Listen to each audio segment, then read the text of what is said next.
And hello again, everyone, and welcome to beautiful Frank Muddywater Field. Andy Brown along tonight with Homer Hendrick for what promises to be a GLIAC collision between a couple of teams, Homer, who have gotten off to losing starts in their league season. The Chargers at 1-4 in the GLIAC. Wayne State at 2-3, but they got a big win last weekend. Yeah, it was a very big win. They beat the Northern Michigan Wildcats at home. A team Hillsdale, of course, lost to earlier in the season. And they didn't just beat them. It was 35-14, and actually it was 35-7 because Northern Michigan scored a late interception return to get within 21. So the one thing about Wayne State is they put points on the board against everybody this year. It doesn't matter who they've played, whether they won or lost. Their lowest scoring game of the year is 30 points. So, and that was against Ferris, who scored 51 against them. They're led by quarterback Jason Charron, who was 11 of 33 for 154 yards. And you just go right on down. Pierre Brown with 3 big catches. The running back in the lineup, well, they've got a couple, but a touchdown reception by Brett Workentine from Jason Charron, as we mentioned. And they've got a balanced attack. They can throw, they can run. And basically when you get up into GLIAC football, if you've only got one thing to do on offense, you're going to be in for a long evening. Wayne State, very balanced and very, very talented. The Chargers last week, as we mentioned, had a lead on Ashland University. They let it slip through their fingertips at the end of that football game. It had to be disappointing for Dave Dye and his staff, but they've bounced back again, and you know everyone's positive and looking forward to the game tonight. Yeah, the team seems really loose and really prepared. I mean, they had a good week. We had a mid-semester break, so they got a little bit of downtime from classes this week. But they definitely, I mean, this is not your typical 2-4 football team. I mean, they're ready to go. They know they're competitive. You know, they haven't gotten beat. They've lost, but they haven't gotten beat. Right. So it's a big difference. I mean, this is not a team that lacks confidence or anything else. So we're going to get going here, and we'll see what happens. Dave Dye is in his 4th season at Hillsdale College. He's 17-22 overall. Steve Kazor from Westminster of Utah. He has a Super Bowl ring from the Chicago Bears. He was the special teams coach for Chicago. Also coached special teams at the Detroit Lions from 1994 to 1998. He has a career record of 32-13 for 6 years, and now coaching the Warriors from Wayne State, no longer the Tartars. And we're about to kick this thing off on a beautiful fall evening at Hillsdale College. Is set back to receive for the Chargers is number 25, DeShane Collins. The boot is up, and we're underway from Frank Muddywater Field. DeShane will take it at the 5, slip, and get back on his feet to the 20. Working his way, breaking tackles to the 30-yard line. Not a bad way to start the game, Homer. Yeah, good return there by DeShane, and we've seen a lot of glimpses out of him with that all through the season. Really looking for him to get a chance to break one, and the way Wayne State attacks kickoffs, they really get downfield quickly. They don't, I mean, a lot of times you'll see teams that don't just come down at breakneck speed. Wayne State comes down as fast as they can get down there, and that might run him into trouble if DeShane can break a few more tackles like he did on that play. Starting quarterback again is Bill Skelton for the Hillsdale College Chargers. Bill, a second-year quarterback from Grand Haven, Michigan, had a good game last week, and they'll start out in the 4-wide receiver set. Clive in the backfield. They're going to throw, looking left all the way for Ed House. Has a go. He got a great catch at the 40. Beautiful one-handed stab. What a great catch by Ed House. Just goes up with one hand. Gets in front of the defensive back, gets in front of him, gets one hand up there and just brings it in. And Hillsdale gets a big gain right off the bat. Good throw by Skelton, good protection by the offensive line, giving him time to get this to throw. And look at the adjustment here by Ed House on the replay. You see him slow down, he gets in front of the defensive back, jumps, and has to reach back to get that ball. The give is to Clive up the middle. He's got about 4 yards on first down. Well, one thing about going out of that 4-wide receiver set, it's tougher to double-team Ed House because you've got D-backs who have responsibilities for somebody else. He had single coverage that time, and the Chargers got the most out of it. Beautiful catch. Great catch. I think that's something offensive coordinator Greg Younger and head coach Dave Dye would love to see all night is Ed House in single coverage. No doubt about that. I think Bill Skelton would like it too, and I know Ed House would. Again, this Mouse Davis run and shoot set with the 4-wide receivers. Looking right this time is Skelton. Good protection. Has a man caught. And that is grabbed by number 21 for the Chargers, Adam Greenman. So the Chargers to a good start here offensively as they move the chains again. Well, this has to make everybody on the Chargers sideline feel good to get this kind of drive going early. Be be happy that with the defense, they know they're going to get to stay on the sidelines for a little bit, and they know they're going to probably go in, get their first possession with a lead. Now we're going to move the trips to the right-hand side now for the Chargers. Again, Clive in the backfield. A little bit banged up last week, but appears to be doing better this week. Pocket collapsing on Skelton. He'll run it to the 20-yard line. He's hammered down there inside the 20 and near another Chargers first down. Good awareness by Skelton there, seeing the pocket break down. And you're seeing this more. I mean, the one thing I think we saw last week, we see Bill Skelton maturing as a quarterback. Finally, here we're in Game 7 of the season. He's starting to read things a little bit better. He's seeing how things are happening with the receivers. And, he's getting a lot better with that. Now we get a penalty. Chargers are caught on a procedure penalty, so that will back that up. That was a good hit by Sterling Walker. He's a cornerback from downtown Detroit, Michigan, and he laid a lick on Skelton. Skelton got it quickly, but the first down is negated on the illegal procedures.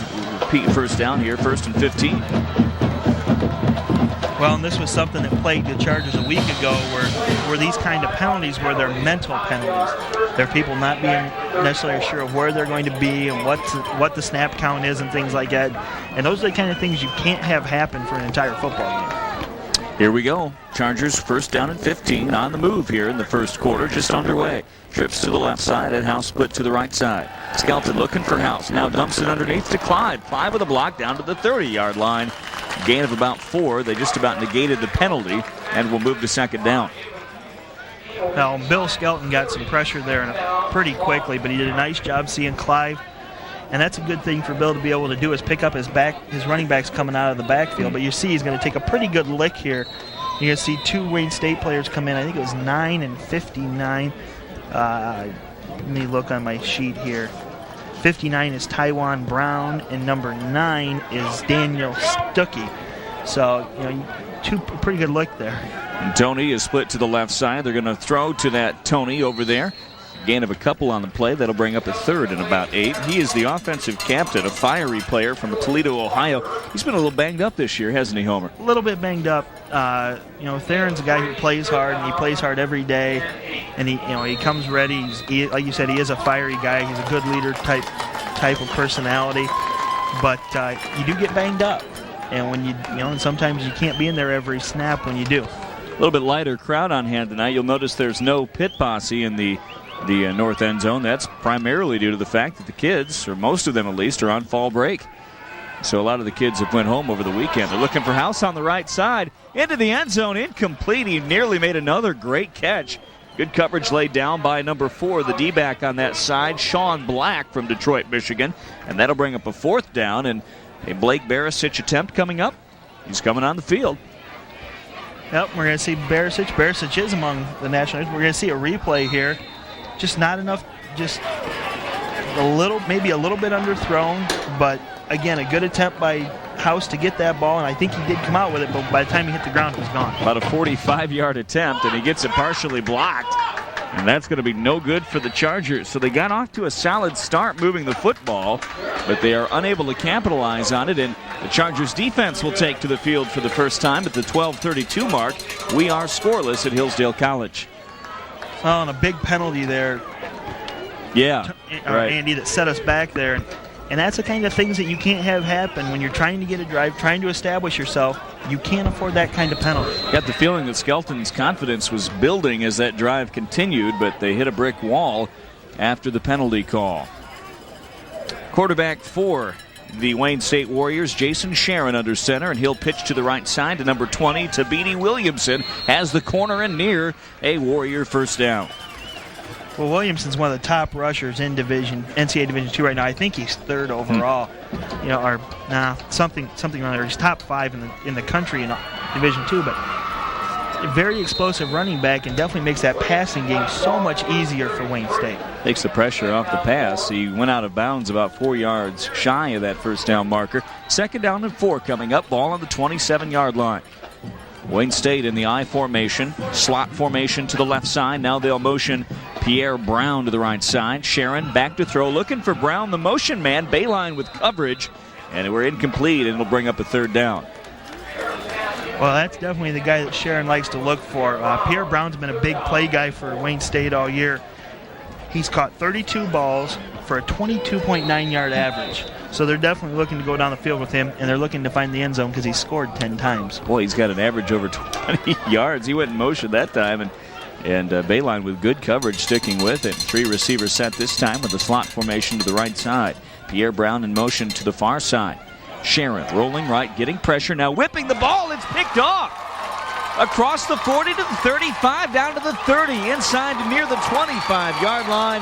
A interception for Matt Balzer, and the Chargers are in business, 1st and 10. Nice play by Balzer there, but this just really is an underthrown ball by Charron. If we get a replay here, you'll see that. He had 3 guys on a crossing the field there, but he underthrows the ball. But Hillsdale again breaking down the pocket, forcing him to move a little bit. You see Aaron Curley there trying to reach out and get him. But Hillsdale's offense is going to get another great opportunity here. You're going to see Balzer catch the ball, and you see one receiver right behind you. He kind of threw that off his back foot a little bit. Yep. That would be Balzer's 3rd interception on the year. You know, Homer, this has been a problem that the Chargers have had this year. They've won the turnover battle, but they haven't capitalized on those turnovers. The give is Deshaun Collins over the left side. He's hammered near the line of scrimmage. So many times the Chargers will get 4 or 5 takeaways defensively, but the offense hasn't been able to finish the deal. They haven't been able to push it in the end zone. They need to be able to do that tonight to beat this Wayne State team. You know the Warriors are confident. They beat Northern. Northern handled Hillsdale. They've got to feel good about what they can do. The Chargers need to set the tone early. Definitely need to get some points on the board here. And we're seeing Deshaun Collins with his first appearances in the Charger offense this year in this speed formation out of the Charger offense. Chargers had good luck with this formation a few weeks ago, and they do the counter back to the other side. Is that Mitch Schumann with the football? It's Zach Stratton with it, the freshman over the right side. Minimal gain.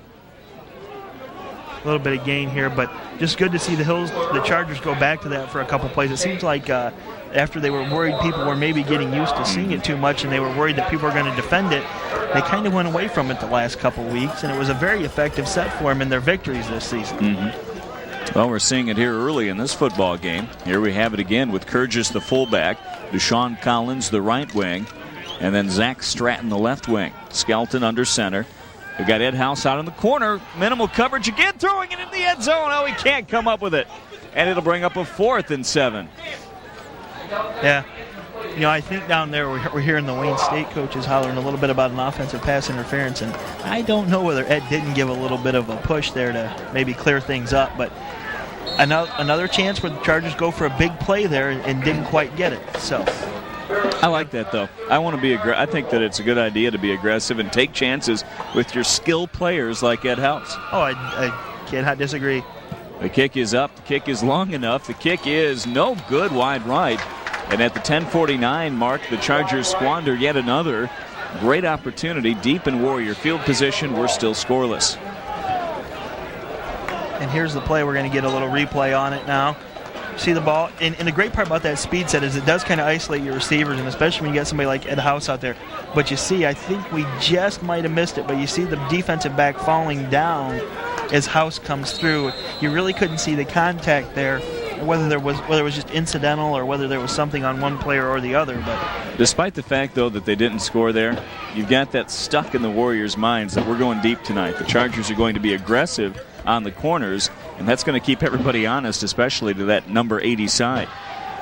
Well, here we go again with Charron kicking to Pierre Brown. I'll tell you what, if he gets away, he is a handful, and he does get away near midfield before Bayline finally wrestles him down. And I'll tell you what, if we don't get a hand on him on that corner, he could have scored 6. Very easily. Tim Mustafa just went for a leg tackle there, and Pierre Brown's a pretty elusive guy. I mean, you don't get 22.9 by going down the field every single time. You've got to make some of that yardage on your own once in a while, so he gets down the field. That's a ridiculous average. That's a frightening average. I mean, we think, and Adam Greenman's averaging 22, but right. Adam's got 12 catches on the year. Pierre Brown's got 32 catches on the year. 3 wide receivers set now. Charron with a little draw right up the middle. Thabiti Williamson will be stacked up near the line of scrimmage. He is from Ann Arbor, Michigan. He is a sophomore, 175 pounds, 6 feet tall, one of the top rushers around, but stopped short there by the Chargers. And that'll bring up a 2nd down and about 8. right inside that midfield marker. See a good picture there of number 43 for the Chargers, Joe Spuhler, who had a big game last week for the Chargers against Ashland. Here we go again, 2nd down and 8 at the 10-minute mark in the first quarter. Charron back to throw, plenty of time. Whips it to Williamson on the left side across midfield. Hammered at the 45-yard line, ridden out of bounds by number 26 for the Chargers, Rich Kern. He'll be shy of that first down marker. Well shy here by what we have on the linesman's call. We saw him step out of bounds on just after the 48-yard line. Williamson is averaging 141.2 yards rushing per game, but probably as impressive in that is he's getting about over 70 yards, almost 80 yards a game in receiving yards. A lot of all-purpose yardage from Thabiti Williamson. Roughly 230 a game on a team that averages 500. They've got some weapons, folks, and they know how to use them. Charron under center now, 3rd down and 4. Motion man to the right side is number 33, Brett Workentine, and the play is whistled down. Well, odds are there if it's they're blowing it dead, it was probably Wayne State. No free play on this. It's going back dead ball in game to Wayne State territory. Still 3rd down. Tell you what, we got a beautiful picture of the fall splendor that is Hillsdale County at the early part of the game. Now the sun going down. But it was gorgeous, and it is gorgeous, and we can look at it again tomorrow. You can still see the silhouette off into the background flanking Lake Winona. 3rd down and 9 coming up. Straight drop back now. Looking right, throwing right for Pierre Brown. He's got speed to burn, and he gets in front of Mustafa by a step and a half, but the ball is overthrown, and a 4th and 9 coming up. Well, Wayne State's going to put the ball in the air a lot. There's no doubt about that Charron's going to put the ball up in the air and let it go. But he's attempted 145 passes this year and completed 67. So completing the passes isn't as important sometimes almost maybe them is to make sure you always the opponent always knows know that they have that presence. Well, the punter's on the field. He will do so at the 9:44 mark. A scoreless first quarter here at Hillsdale College. A high punt angled toward the left side of the field. Mustafa grabs it at about the 28-yard line, and it just seems that every time he goes to catch a punt, there's a little deep breath taken by the observers here, and that's not really fair. He's caught a lot more than he's fumbled, but a couple of mistakes kind of stick in the craw of people around here. Well, they have, and unfortunately, and the reason you remember those mistakes is because they've happened at key times. Yeah. But a good move by Tim there, calling the fair catch, realizing it wasn't going to be any great advantage to try and make a return there. There's only one person who has to have confidence in Tim Mustafa, and that's Tim Mustafa. As long as he's confident, and he appeared to be there, everything should be okay. We're in that 4 wide receiver set again. Skelton's going to run it. Skelton gets a block on the edge, works his way around the 30, out of bounds, and it's a late hit coming up on number 52 for Wayne State. That is Joe Spuhler from Macomb, Michigan, and a little too feisty on the sideline. But I will give Spuhler some credit there. He did reach down, his hand down to pick Skelton Personal up. foul. It doesn't negate the On the penalty. defense, late hit out of bounds. 15 yards, 1st down. It's sort of like grabbing the garden hose after you set your neighbor's house on fire. True. We've already committed the infraction. And here we're going to see it. Bill Skelton does a nice job after the pocket breaks down, shakes off a tackle, gets his balance back, picks up a few more yards, and we're going to see Spuhler come in here after he stepped out of bounds. He's about probably a good 3 feet out of bounds, and Spuhler makes the hit. Unfortunately, though, the bad part about that is that track is a hard surface. It's not something you want to come down on very hard. But there you see the hand. Bill Skelton has taken a series, though, here in this first quarter, Homer, of really tough hits. Clive gets the rock right up the middle, buried at the 50-yard line. Top of the pile is 95, Jason Carpenter, a defensive end from Wyandotte, and he has stopped at his tracks. But, you know, those hits start to accumulate over the course of a half and of a football game, and Skelton tough and staying in there just fine. So far. And Bill's been tough. Bill's taken some pretty big shots this year. One of the unfortunate statistics that Hillsdale tops the league is in his sacks against. I bet the Chargers have had whole seasons where they went in this 3 wide receiver set less times than they have tonight. Theron Toney that time with a catch. just shy of the 40-yard line, penetrating now into Warrior territory. Oh, I bet offensive coordinator Greg Younger would have liked to have seen this wide receiver set a couple times when he was back there himself. Did Coach Lowry go with the 4 wide receiver set very much? My memory says no. I'm thinking it was about 3 and 4 yards in a cloud of dust, if I'm not mistaken. Unless we had Schulte, and then it was about 12 yards in a cloud of dust. Which is probably why it was mostly that. Now we got 2 to the left side, and to the near side, it's Ed House. The give to Clive. Nothing on the play. Did he get the first down? We'll wait and see. About a stalemate on the line of scrimmage that time, and it was Clive clawing for that first down marker. Well, we'll see what kind of mark we get from the officials here. What are we getting? We get nothing. They don't even move the ball an inch, if at all. They lost about half a yard on the play. That'll bring up a 4th down, and it looks like the punting unit's coming onto the field. It's a very short yard there, but safe move by Hillsdale here. Get the punt off and get that defense set and get Wayne State in back territory. Uh-oh. They're shifting into formation to go for it here with the quarterback in on the field, Jack Pitts, and a timeout called by Wayne State. Good move by the Chargers. Wayne State, their first when I saw of the Pitts half. in there, I was debating saying something. There was some because speculation. Pitts normally isn't in on that. He's been in on that before when we punted, but not that often. So I was wondering whether we were going to see something there, trying to see whether we see something out of the mind of Coach Rick Kirkton there, who coordinates the him and Jack Eppenstall together. They coordinate the Charger special teams. So Bill Skelton is the man tonight, but there was some speculation that perhaps Pitts would get some time tonight. Has he been getting some extra time at practice, or has it been business as usual, basically? I believe it's been business as usual, but Pitts has been getting some snaps all year. He's gotten some action in a couple ball games. He got action at Findlay, and he's they're not afraid to use it. I mean, there's no doubt in that. Well, we're back onto this punt formation right now. And Bayline is the set man, and number 6 is in, Jonathan Bromley instead of Barisic. Low snap.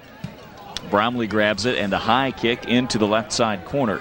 Grabbed at about the 10-yard line, and he'll keep it right there. So an effective punt by the Chargers. They pin them back to their own 10-yard line. Good punt by Bromley there.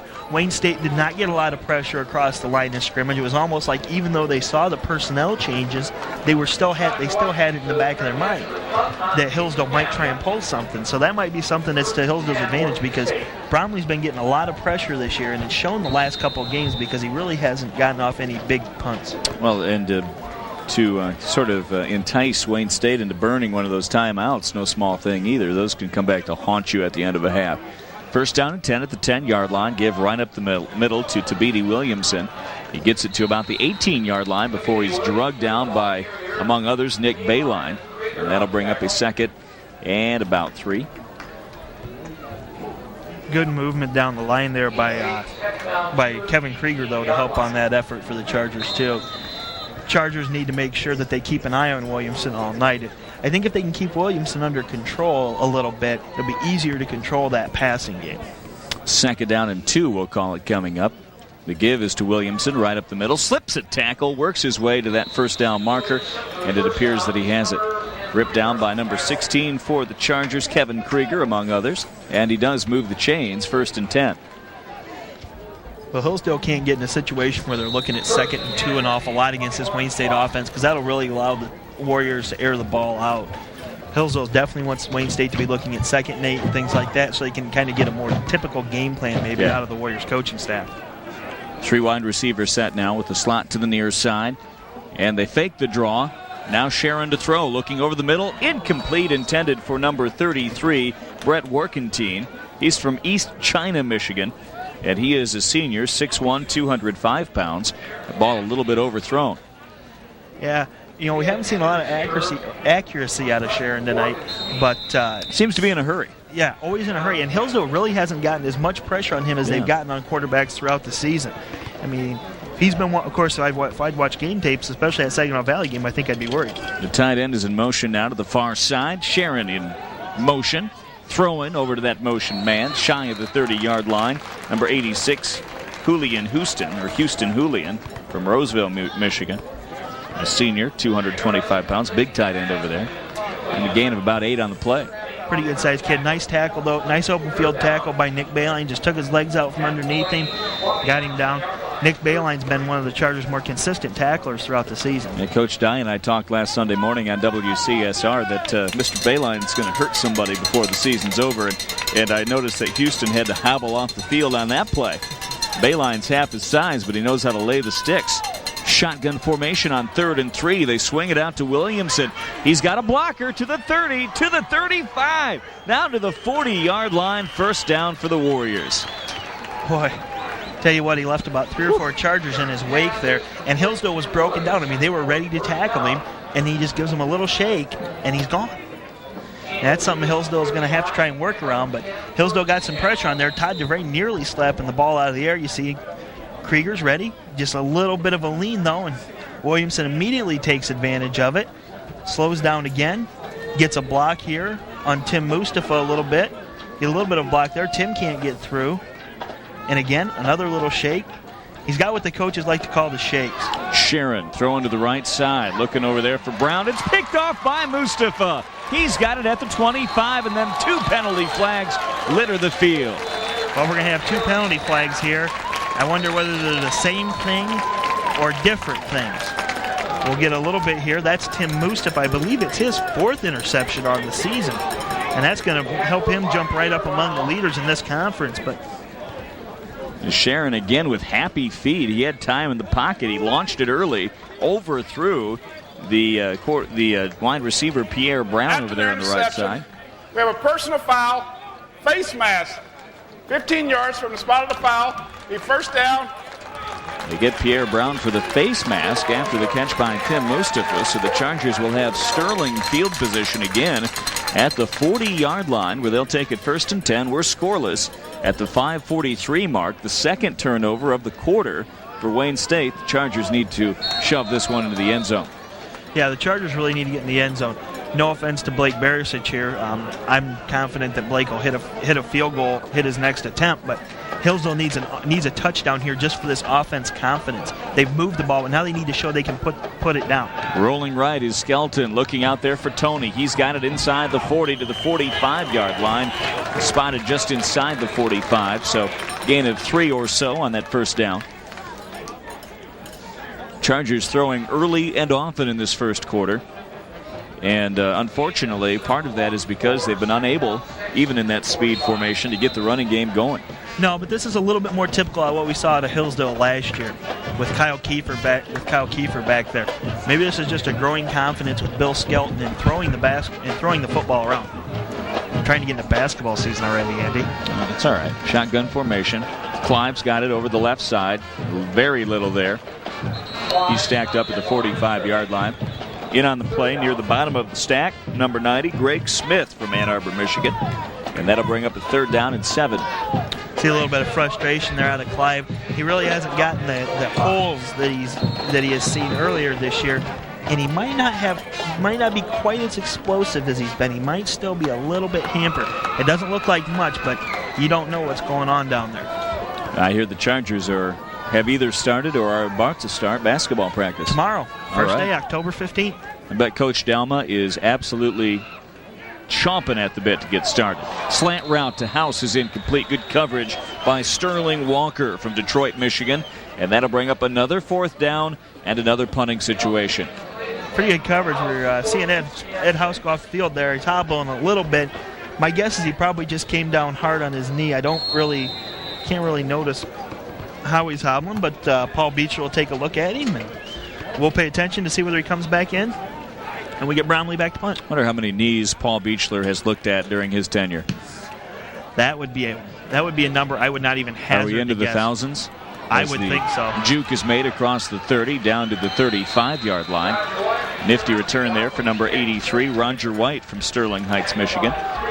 And it's still scoreless. Chargers have had some opportunities but have been unable to put the exclamation point on a drive. It's 0-0 with 4:42 to go in the first quarter. My name is Andy Brown, along with Homer Hendricks this week for Chargers football. And, Homer's kind of pinch hitting at the last moment. You didn't even have time to prepare for this, did you? Not really, but I always try to mentally prepare just like that. All right. Yeah. Number 33, Warkentine in motion. Now the give is to Williamson over the left side, and here he goes across the 50, juking his way to the 45-yard line, run out by Bayline. And those coaches from Wayne State up in the box are screaming for a flag on Chargers number 28, Shane Summers, but none forthcoming. Well, a good tackle by Summers there, maybe a little bit over-aggressive, but nowhere near the hit that the late hit was called for Hillsdale on. But did you notice who else was down there chasing Williamson down? It was Todd DeVray from the other side of the line. That just shows what kind of athlete DeVray is. But a big misdirection play by Wayne State. There was a huge hole to this side of the field. 3 wideouts this time for Wayne State. Charron gives right up the middle to the fullback. Rumbles for a couple, maybe about a yard on the play before he's taken down. Daniel Stuckey from Cummings, Georgia. Wrestled down almost immediately by number 61, Dave Chernick, who had a big game last week against Ashland. Yes, Chernick and Aaron Curley have played really well inside. Chargers have had some injuries on in the defensive tackle position, but Curley and Chernick and Carl Hammaker have all come up and had some real solid games inside for Hillsdale. 2nd down and 8 coming up at 3:55 mark. Charron to throw, getting pressure, weaves it downfield, incomplete. The coverage on the wide receiver from Rich Kern. Pass intended down there for number 88, Tim Steele. And boy, did Charron get stuck. Charron got stuck pretty good there. I think it was number 52, Nate Carver, coming off the end there. He's been known to do that from time to time. Yes, he has. We've got a slow little replay right now, and you'll see Steele. He gives Kern a little bit of bump in the back. No flag by the official. He's right there. It's his job to make that call. But Chargers get him to 3rd down. You hear music in the background from Ted Matko's favorite marching band, Battle Creek Central. Tongue-in-cheek. He's from Lakeview.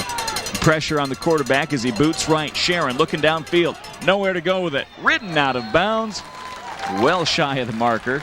Not even to the 40-yard line yet. Taken out by number 36 for the Chargers, Sam Belk. You know, and the pocket really didn't even break down there. Nope. Charron just left it. He's the type of passer, it looks like so far, that really doesn't like to sit in the pocket to make passes. I think if he had sat in the pocket a couple times, he'd had a chance to get the ball down the field, but he's in too much of a hurry to move.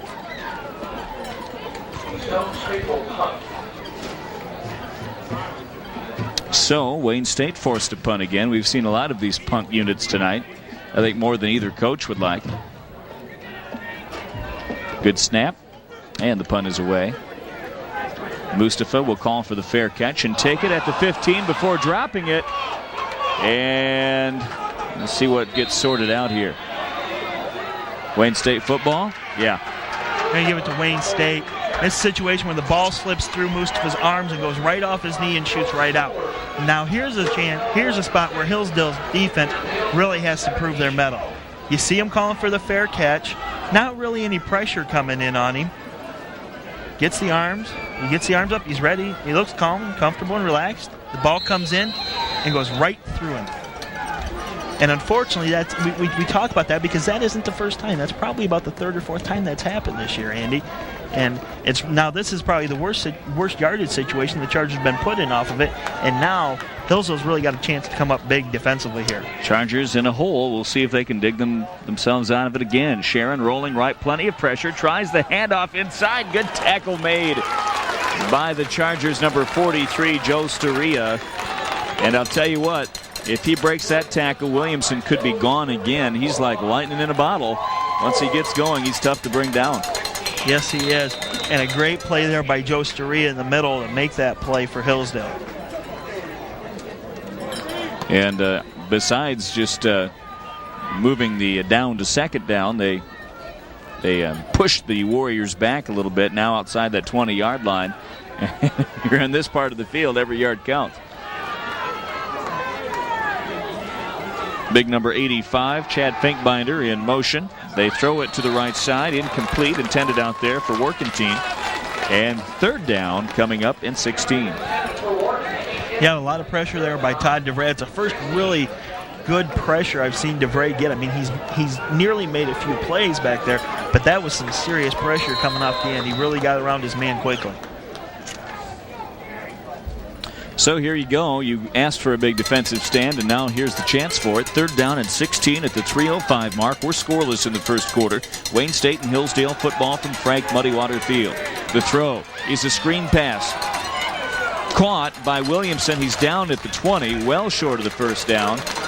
Ridden out by, among other people, number 89 for the Chargers, Trevor Sutton. And it should be a field goal opportunity now for Wayne State. Although I don't see their unit coming on right there. And you know what? I'm seeing them look down. They aren't going for a field goal, Andy. Well, they figure they got a freebie. They might as well get what they can out of it and take the chances. So here we go. 4th down and 12 coming up. A risky attempt here from Kazor. They lob it up into the end zone for Brown. Incomplete. And the Chargers get out unscathed. Chargers take it over on downs. Woo. Well, you knew who they were going for here. Pierre Brown is Wayne State's go-to guy, and Hillsdale had 2 guys back there in coverage. Bayline was back there, and so was Shane Summer. Big stand for the Hillsdale defense right there. 1st down and 10 at the 20-yard line. The Chargers, who coughed the ball up at about the 15, are living to talk about a shutout they've got going through the first quarter somehow, some way. Now we've got 2 backs in the backfield behind Skelton. Schumann in the ball game. Motion man is Brown, or Deshane Collins rather, around the left side. Gets his way to the 30-yard line and more. That was a great run by Deshane Collins. They tried to tackle him up around the shoulder pads. Didn't work. He broke right through it. Great to see the Chargers get a good run right here quick out of Collins. Deshane Collins moving the Chargers to just shy of the 35-yard line. You're at going the to see 2-minute mark coming up. And here you see Collins go through. They're going to try and tackle him high, but he breaks through the tackle, and he keeps his feet. I mean, here he almost, you think he's down? Nope, he's going to get you for a few more yards. Great play by him. Deshane Collins in motion. They give to Schumann right up the middle, exploding his way for 7 yards. And the running game is beginning to wake up here late in the first quarter as the Chargers are on the move. Well, a great run by Schumann, and Schumann's been really solid for the Chargers all year long. Nothing spectacular, but he just pounds out and gets positive yardage for you every time he touches the ball. Mitch Schumann, number 24 from Petoskey, Michigan, running back at 185 pounds.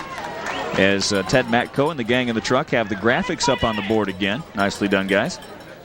Collins in motion. They give to Collins over the left side, looking for that first down marker and more as he chucks his way near midfield. 1st down and 10 for the Chargers. This is a lot of fun to watch here. Deshane Collins has some jukes and things like that, and he's got the speed to go with it. We haven't really seen that. I mean, we've seen some good things out of Kevin Clive this year at running back for the Chargers, but he doesn't seem to have that breakaway speed that Collins has. Deshane Collins, a true freshman. Small guy, 175, 5 feet 7 inches tall, from Bradenton, Florida. But he's got that kind of explosiveness we've been looking for. And 1st down and 10 at the 49. Collins in motion. Now they give it up the middle to Kurgis. Near midfield, that's all. One of the great parts about this set, and one of the things that I like about it, Andy, is there's just so many different things you can do that they have to be prepared for like 3 different running attacks. Yeah. Because you can, if you put the other guy out on the wing, if you bring him back into the backfield, there's just different things you can do with this speed formation that the Chargers The first time we saw it, they even had an option play out of it where he rolled to the right and had an option back behind. Incidentally, that last tackle by Tywan Brown from Detroit, Michigan. So Taiwan into the mix. They give to Collins again. They snuff it out this time. Little gain on the play. And it's 3rd down and 9. Maybe half a yard, and we're going to see a few Charger receivers go in here. We'll probably see a little bit different set out of Hillsdale, but nice job by Collins there to give the Charger offense a little bit of a boost. They gained some yards there, and they put together a little bit of a drive, but this is another big opportunity for Hillsdale. We got about 14, 15, 12, 11. We might just see him let him run the quarter out here. We've seen the last play of the first quarter, and the Chargers at Wayne State stalemate through 1-0-0, a scoreless tie. And Homer, what do the Chargers need to do to penetrate that scoreboard in the second quarter? Well, I think they need to stay patient. I don't think the Chargers can get in too much of a hurry right now. They've kept Wayne State scoreless. The defense proved they can do the job. They forced turnovers. Hillsdale's defense has definitely made some big plays. They got a big stand, and they've held the number 3 rated scoring offense in this conference to 0 points through the first quarter. This is an offense that puts up 35 points a game and averages 500 yards. And I don't really believe right now, I know scoring-wise they're not on pace, but I really doubt they're on pace yardage-wise because Hillsdale's defense has really done a nice job. So the offense needs to stay patient and just keep playing good, strong defense and take time off the clock. I think that's what the Hillsdale offense needs to make sure it does, is make sure that clock is running. It's 40 minutes for one quarter of football, Andy. That's a lot of time for a quarter of football to take. And it's because Hillsdale did pass the ball quite a bit early, but that's Wayne State's nature. They want to throw the ball up in the air, and when you don't catch those balls, it stops the clock. Yeah, you get the feeling that the Chargers might want to avoid getting into a track meet with these guys and try to do a little ball control, like you say. Well, we're into that second quarter. 3rd down and 9 coming up on a scoreless tie. As I was getting some hot chocolate a moment ago, one of the Wayne State coaches said, but bar none, that was the worst quarter we played all season. Now, I don't know if he was exaggerating, but he was pretty frustrated by Wayne State's inability to punch in a touchdown in their own right. 3rd and 9 coming up, ball resting on the 50-yard line. Trips to the right side. Motion man to the near side is Adam Greenman. Nobody in the backfield with 5 wide receivers. Skelton throwing, looking for Greenman, and he's gone. Adam Greenman touchdown, and hello second quarter. Nobody scored in the first quarter, but on the first play of the second quarter, pay dirt for the Chargers. Well, the Chargers had 5 wideouts there and spread the field out. Wayne State was getting some pressure. Wayne State did get some pressure in on Bill Skelton, but Bill Skelton stood firm and waited and made the play. You see him? He's going to take a lick, but he makes the play. You're going to see Wayne State a little bit there, maybe thinking he might have a chance to tip that ball, but it leaves Adam Greenman open right behind him. And you can't leave a guy like Greenman open. That's Greenman's 2nd touchdown of the year. Hey, guess what, guys? That's Hillsdale's all-time leader in receiving yards. He's done some things right over his career. It's probably not a guy to leave open. And they did leave him open, way open as a matter of fact, and give the Chargers offensive staff credit for, again, motioning into a play that Wayne State didn't know how to handle, or a formation that they weren't comfortable with, just like they did on the fake punt a little bit earlier on tonight. So it's 7-0. Barisic's extra point is good, and at the 14:52 mark, the Chargers will kick it back to Wayne State. Let's see if they can continue on now with the kind of defense that they got in the first quarter. I think that's the big key. It doesn't, I just sit and talk about Hillsdale needs to take time off the clock, and they score right away. But scoring's important because Wayne State is going to score points. A lot of people around the country will be very surprised if Hillsdale shuts Wayne State out or even keeps the score down. This team is averaging 35 points a game, and lowest game is 30. So they score points. Hillsdale needs to score points to keep up with them. A lot of schools around would like to have an off night and score 30, don't you think? I think we'd love to have an off night and score 30. You know, on the year, I think our high scoring game on the year was 26. Poof.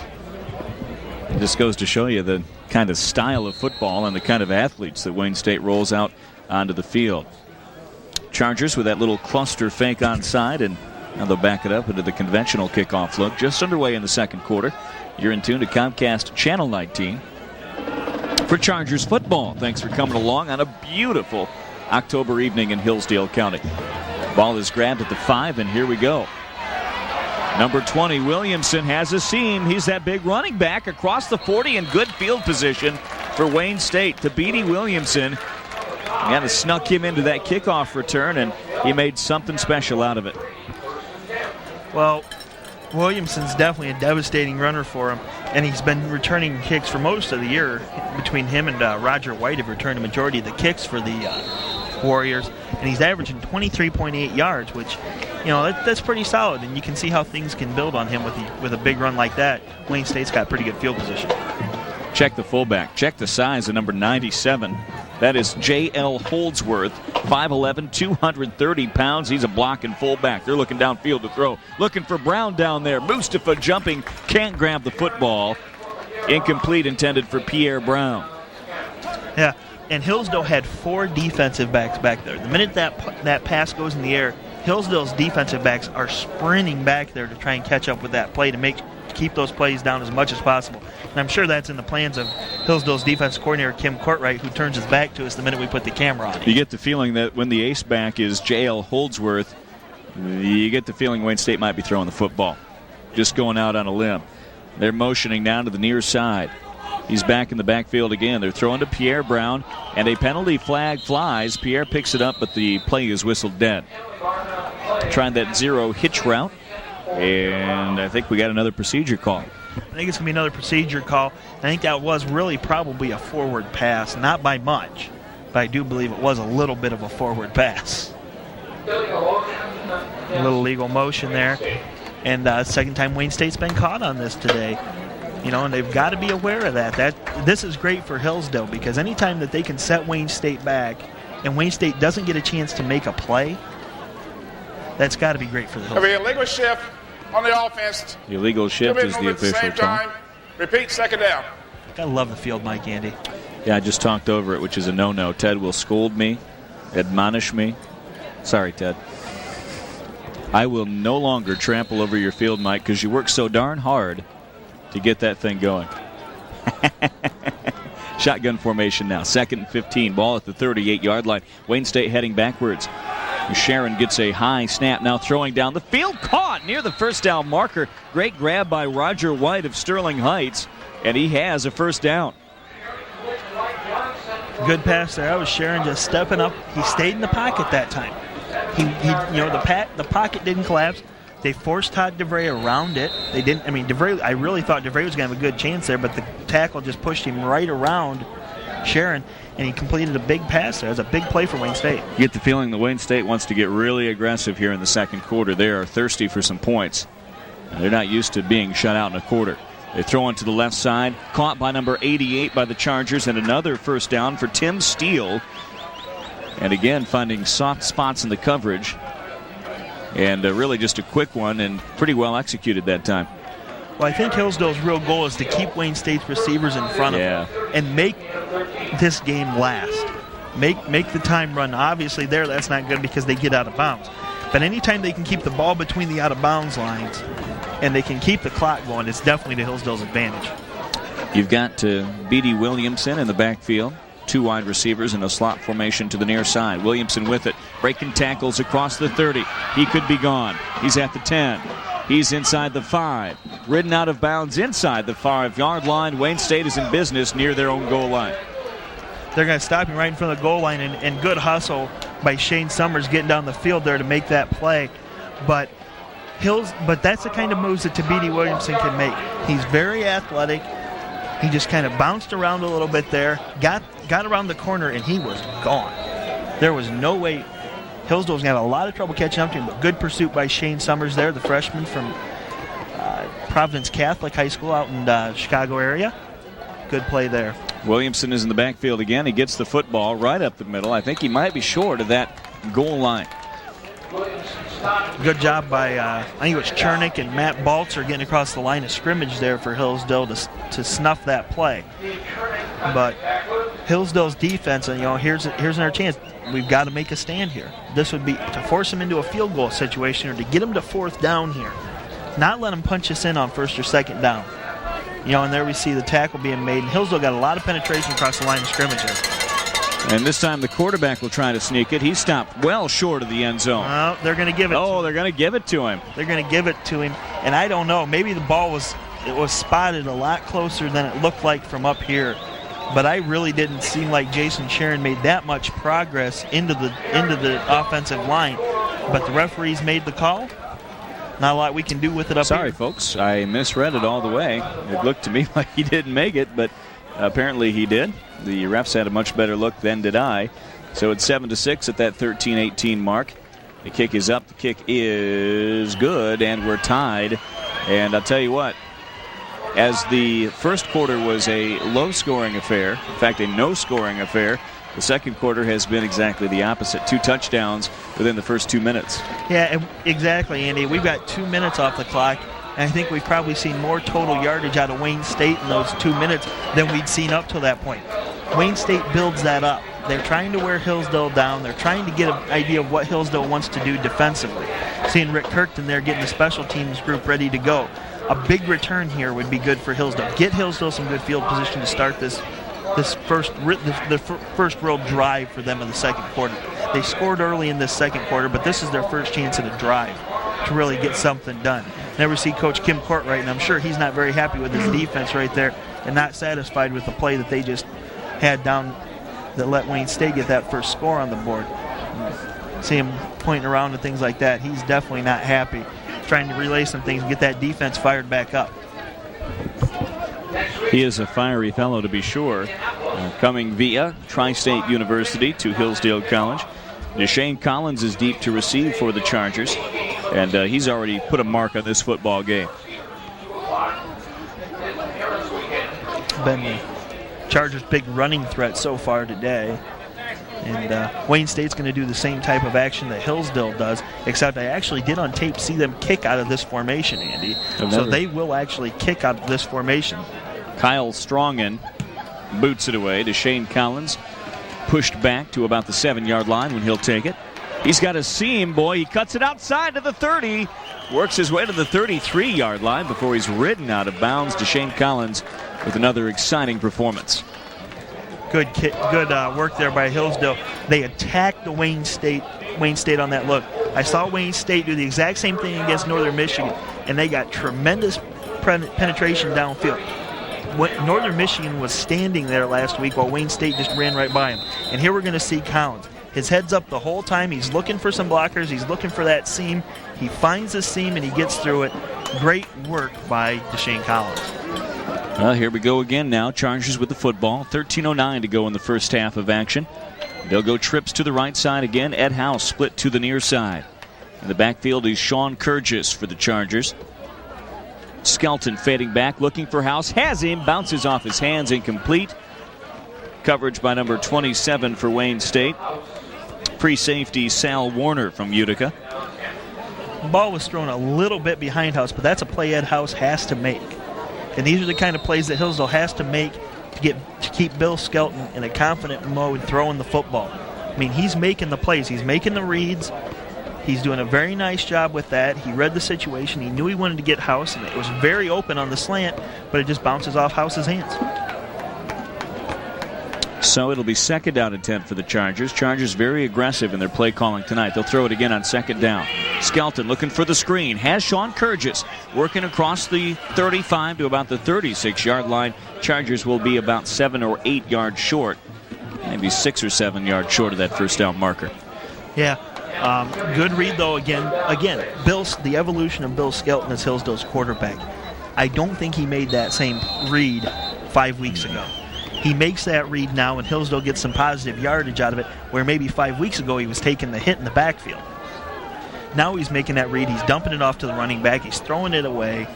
He's reading the situations better. That Bill Skelton has struggled at times this season is a surprise to nobody. Find a freshman quarterback or a young quarterback who doesn't struggle as he learns the game. Ball bounces up to Fisher, or Freeman rather, and it's going to bring up a fourth down punting situation for the Chargers. Well, and Skelton underthrows this ball quite a bit to Freeman, but he reads the situation and he gets rid of the ball. He knows he's getting some pressure. He knows he's got to get rid of the ball. He keeps the ball low because he knows there's only one person who's got a chance if he keeps it low, and that's John Freeman. Jonathan Bromley grabs the snap. Line drive kick. Beautiful punt. Landing at about the 18. It's a free football. Oh, I'll tell you what, let's give credit to Roger White for corralling that thing. He just about coughed it up, and he got stuck there when he was gathering it in. Yeah, well, let's give credit to Brian Gephardt for making a great open field tackle there. That's one thing that maybe Hillsdale has struggled a little bit with tonight, is making that open field tackle. Gephardt, who's been a special teamer, he's seen some fullback action before for Hillsdale. You see the ball bobbling on the ground. White gets up and get it, and here's a great open field tackle. See him, he just wraps the arm up, gets the arm around the leg. Gephardt just drags him right down to the ground. And they get him pinned with inside their 20-yard line again.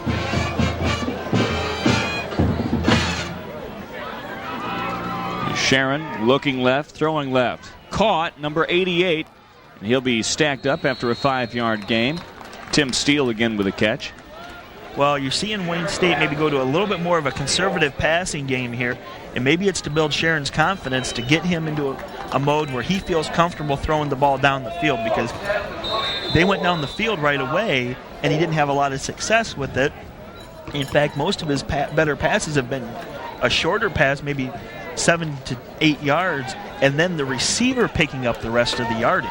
So we'll see how it goes from here. The second down and 5 now for Charron. Charron, the give to Williamson, right up the middle. Breaks a tackle across the 30, gets a block on the edge. He's down to the 40. First down and 10 for Wayne State, and I'll tell you, they're getting Thabiti Williamson going, and that's never a good thing if you're the opposition. No, it's not. It's definitely something I don't think defense coordinator Kim Courtright wanted to see his defense do, was let Williamson get some big runs off. But the one thing Wayne State's doing is once he gets through the hole at the line of scrimmage, Wayne State's receivers downfield are blocking. They're tying up Hillsdale's defensive backs, and that's who's made a lot of tackles for Hillsdale this year on the running backs through the course of the season. Again, the ace back in the backfield is Williamson. They give to him over right tackle. This time, little gain of 2 or 3 on the play. Brought down by number 37 for the Chargers, Aaron Curley. So it'll be second down and 8 at the 10:50 mark in the second quarter. 7-7 tie. Chargers and Wayne State. No longer the Tartars. They are the Warriors of Wayne State with their green and gold uniforms. And here comes the second down and 8 play with 10:30 to go in the first half. And another early start for, I believe it was number 86, Houston Julian. And another procedure call will back up Wayne State. Well, that's 3 penalties now, 3 procedure-type penalties for Wayne State. Prior to the snap, we have a false start on the offense.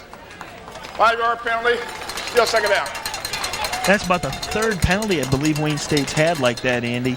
And those are, Wayne State's made up for it once, but the other time it really gave the Hillsdale defense a big boost. Steve Kazor has got to be frustrated with this high-octane offense, and little pings in the works are keeping them back, like those illegal procedure calls or those false starts as the quarterback drops the snap, and it's a scramble for it on the ball.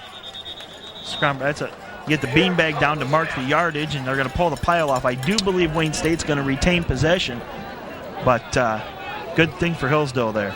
They give Wayne State the football after they wrestle forward on the ground, but it will bring up a 3rd down and about 20. The first down marker is the 49-yard line, and the ball is resting on about the 29-yard line.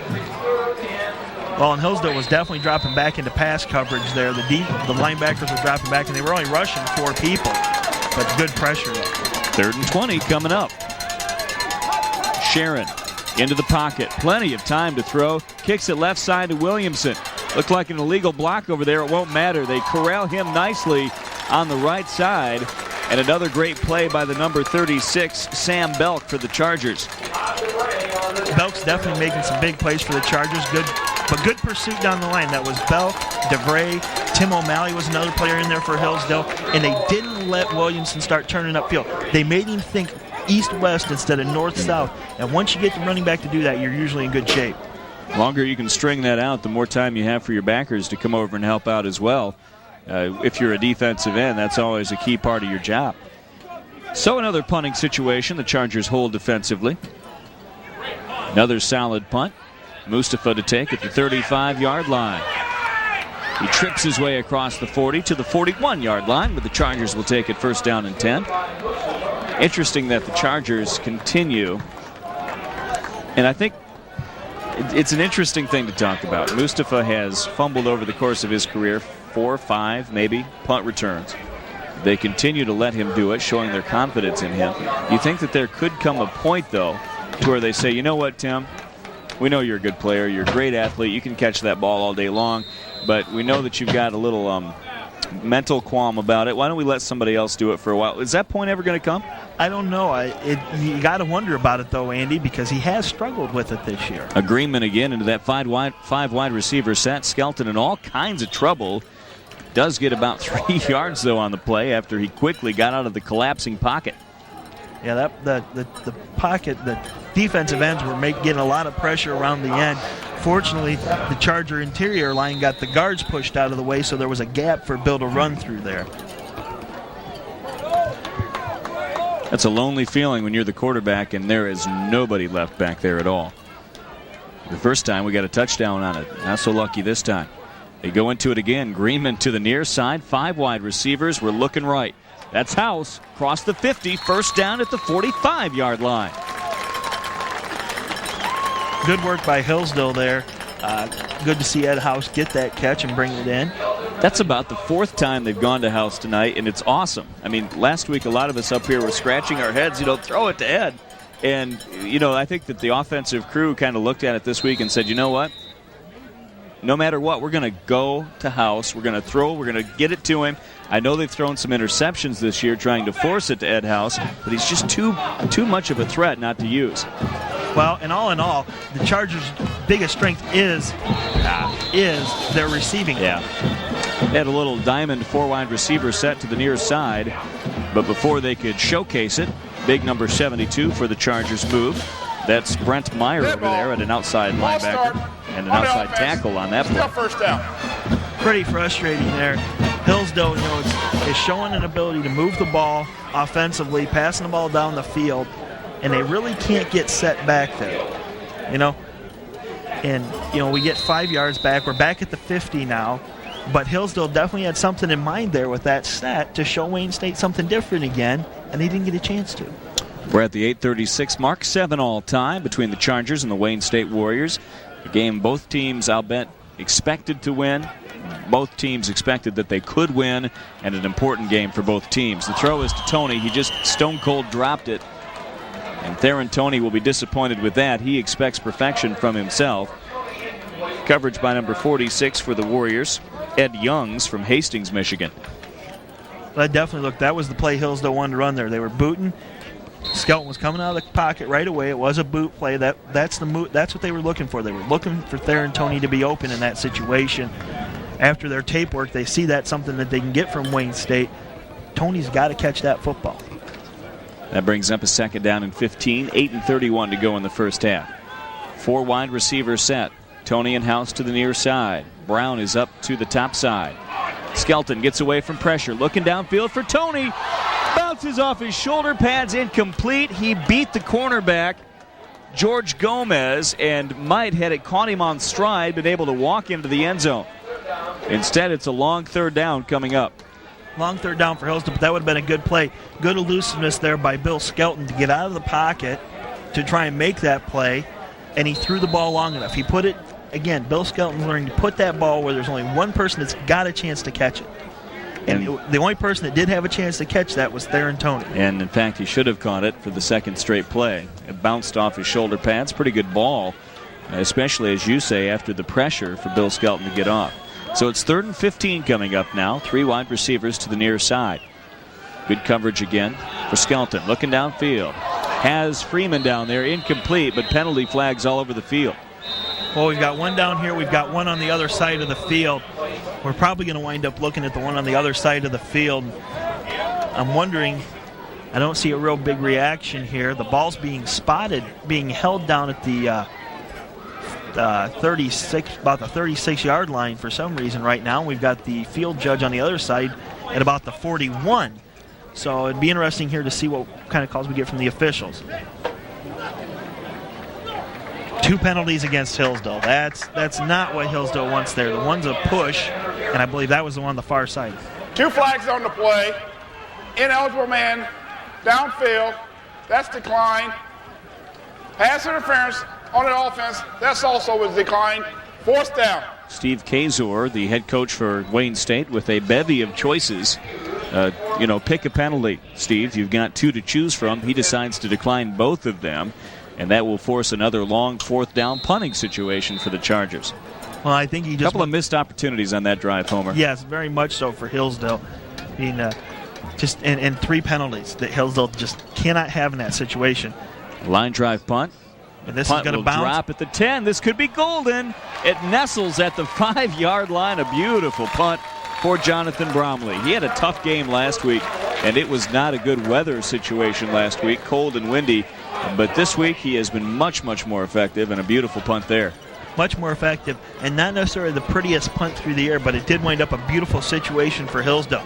That kind of situation, punt returners are told to let a low driving kick go because odds are it's going to bounce and it's going to go forward.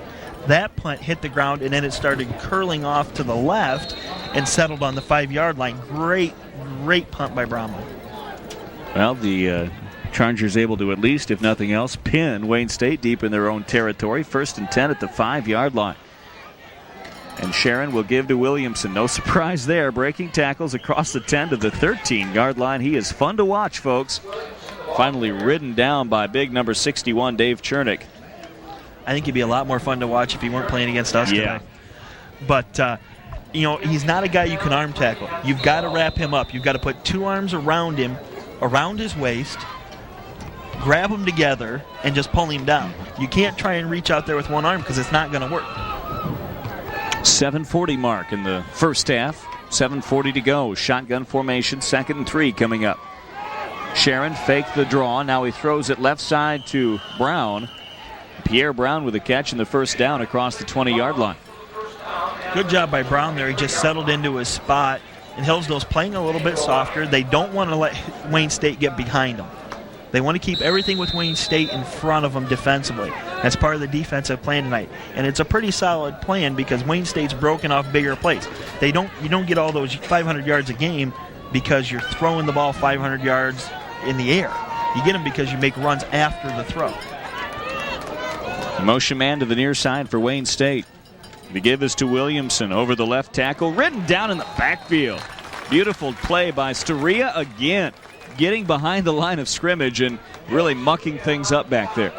Well, it's another great situation. Hillsdale kept the pressure up on the line, making Williamson run east-west, not letting him get into running north-south right away. And Storia was able to come from behind and make that tackle. I think it's about the 2nd or 3rd time he's caught Williamson behind the line of scrimmage. 2nd down and 13 now. 6:40 to play in the first half. 7-7 tie here between the Chargers and the Wayne State Warriors. They fake the draw again. Now they're going to throw it downfield. Incomplete. Intended deep out there for number 88, Tim Steele. Yeah, Charron aired it out there, but he got a lot of pressure there coming from Kevin Krieger on the one side. Krieger actually was getting him wrapped up just the instant the ball was leaving his hands. Krieger was wrapping his arms around him. So if he doesn't let it go there, he's getting a big sack and losing quite a bit of yardage. But Charron's got a pretty good feel for that. He gets rid of the ball before the pressure gets there. 3rd down and 13 coming up. So another 3rd and long situation for Wayne State. They're in the shotgun formation. Charron faking the handoff. Now throwing left side. Caught. They've got a 1st down and more. Pierre Brown again working on Mustafa over there to the near side. And another Wayne State 1st down. But again, Hillsdale keeps the ball in front of them and doesn't let it get downfield further. Brown got all he was going to get off the throw. And I know that might be tough to take, that Hillsdale is maybe staying back there and not playing risky defense, but Wayne State is having to pound out drives. They're having to use time, and that's not something they like to do. They like to score quick. And we must have got a little something in on Brown there because he just fell to the ground. Pierre Brown shaken up on the play as the support staff and the medical crew from both schools come out onto the field. As you look down through the roster here, some great names on the Wayne State team, great football names. Ryan Strong, number 79. How about the Good Courage brothers? Kevin Good Courage and his brother on the football team. A little bit farther up, 2 Good Courages on one team. We were reading through the roster and somebody said, hey, you suppose they're brothers? One would think. You don't run into a lot of Good Courages. Also, you've got Terrence Stonestreet. Terrence Stonestreet, number 40 on the roster. Bill Good Courage, Kevin Good Courage, Holdsworth is another good football name. Well, it depends whether he's a defensive player or an offensive player. If you're going to hold, you might as well get your Holdsworth. At least J.L. sees it that way. And we're back to action. 1st down and 10. Pierre Brown taken off the field. I bet he'll be back, though. They're going to give it to Williamson. Oh, he just about got tackled in the backfield. Now he explodes to the 46. And again, a situation where you didn't get two good arms around him and wrap him up around the waist. You're not gonna if you get below his waist, he's gonna wiggle and he's gonna get free. But that's why it's got to be right around the waist. It's gonna be tough. He's an excellent football player. He's gonna give us a lot of trouble tonight. 2nd down and 1 coming up now for Wayne State. 5:50 to go here in the first half of football. 7-7 tie. Both teams scoring within the first 2 minutes of the second quarter. They fake the give. Now Charron looking downfield again for Pierre Brown. Bayline down there, incomplete. Good coverage by Nick Bayline. Bayline was looking for interception number 3 for him on the air, and he got too caught up in looking for the ball and lost his footing there. We had another interception because Pierre Brown really would not have had a chance at that ball. He would have had to interfere with Nick Bayline to get that ball because Bayline was really camped underneath it. We're looking at 3rd and short here, and that's what they're going to look, though. In a 2nd and short situation, they want to try and make that big play on you and get downfields. So you can always think that you can come back and get the first down when you need it, but it's 3rd and this short. J.L. Holdsworth, the big fullback, 230 pounds of fullback in the backfield. And they'll just fake it right up the middle. They appear to have the first down, but there might be a fumble on the play. Chargers signaling that they have the ball, and Chargers they do. Signaling, and we get a signal from the referee. Huge play for Hillsdale right there because Jason Charron had the first down. All he had to do, they had a hole right off the center. All he has to do is fall. But you see, Aaron Curley gets a hand in there, and the ball pops free. Big play by number 37, Aaron Curley, there to force that fumble. Three turnovers so far for Wayne State. The Chargers have not scored on the turnovers, so to speak, but they do have 7 points and tied at 7 with the ball in new life, with the ball in Warrior territory. Did you get that? They fake the give around to Sean Collins, working his way across the 45 to about the 43-yard line. Good work there by Collins. I had to help out my stat crew there, being that I had you got 4 jobs going on at once. Hey, and I'm just trying to do them all well. For which job are you paid more? You don't have to answer that. No, don't make me answer that one, Andy. I enjoy them all, though. That's what matters. As long as you're having fun, I suppose that's all that counts. And you're very competent at both. 2nd down and 6 coming up. Under 5 minutes to go now in the first half. Skelton barking out the signals in an unbalanced right formation. The give is right up the middle. Minimal gain on the play. But a gain, and that's, like I said, that's what Mitch Schumann does. Mitch Schumann hasn't lost a yard yet for Hillsdale this year. He's not extremely fast. All he is he's a big guy who's going to hit that hole and get through it and get you positive yardage every single time he touches the football. And sometimes that's as important as anything. And the Chargers in no hurry on this drive, wanting to milk that clock. They'd love to go in with a 14-7 lead into the halftime locker room. And here we've got house split to the right side. Haven't seen Clive in a while. You wonder if he's still a little shaken up with the injuries he's been dealing with. Collins in motion. They fake the give. Now looking right is Skelton sacked in the backfield. Well, pretty good coverage. Wayne State had good coverage downfield there. That play is set up to try and throw the ball downfield to Ed House, but they had pretty good coverage on House downfield there. Wasn't really anywhere Skelton was going to go with it. And the one bad part about that set is it doesn't leave you a lot of time to get rid of the ball or anything. Jason Carpenter, number 95, big fella out of Wyandotte, Michigan, 6'2", 230 pounds with a sack. And it's a punting situation again for the Chargers. So another turnover, another failure to do anything with it. The punt is taken at the 12-yard line. Ripped down is number 83, Roger White. And he's helped down by Brent Ogle, among others. And it'll be Wayne State, 1st and 10. Nice job, Brent. Always got to be happy to say his name, don't you, Andy? I do. I like it. I'm looking forward to the days when he's the starting outside linebacker. Not that there's anything wrong with our current outside linebackers, but I had an opportunity to coach Ogle at Camden Frontier a couple of years ago. And one of my all-time favorites. Good to see the local boys in town. Another one, Sizemore, on the team. Big fella from Waldron. Seen some time at tight end and on special teams for Hillsdale. He's a big boy. He's a big body. Here we go. Shotgun formation. Motion man going back and forth is number 33, Warkentine. And the play again is whistled dead. Between turnovers and illegal procedure and motion calls, Wayne State's been having a rough go of it here in the first half. Well, and when you put people in motion, that's something you risk, Andy. Before the snap, we had timeout called by Wayne State. Their second of the half. So no penalty, just a timeout, huh? Well, that's interesting. That is a little bit interesting. Again, I'm not real sure and confident on all of the motion movement that Wayne State's doing right now, but they've done a lot of motion today, and we really thought the flags had went up for that, but they were calling a timeout there, and you're seeing some talk there between Kim Courtwright and his defense, making sure that they're going to try and make a big stand here. 1st and 10. Get a good shot of Coach Courtwright there. Always with a different shirt on. Always wants to make sure his defensive kids know who he is on the sidelines. Although I really think he'd be tough to miss, Andy. Yeah. He is a competitor, and he wears his heart on his sleeve a lot of the times. And I bet the guys really love playing for him when it gets into game time. He is very, very emotional, and the kids feed off that emotion. Shotgun formation now. 1st down and 10, 3:32 to go in the quarter. High snap, the give to Williamson. He breaks one tackle, can't break the second and third. Finally brought down by number 28 for the Chargers, Shane Summers. We've called his name several times tonight. Good play by the freshman, but the key to that play is Matt Balzer forcing him to start thinking east-west. Yeah, I'm harping on that maybe a little bit, but it's going to be a big key with a real effective runner like Williamson, making him think east-west instead of north-south. If he's thinking east-west, he's not gaining anything. He chews up that north-south yardage pretty quickly. You don't want to get him started on that track. Shotgun formation. It's been a precarious thing when they've gone shotgun. Here he is. Charron, plenty of time, way overthrowing his receiver on that play. Julian Julian rather, of Roseville, Michigan. And that'll bring up a 3rd down and 14.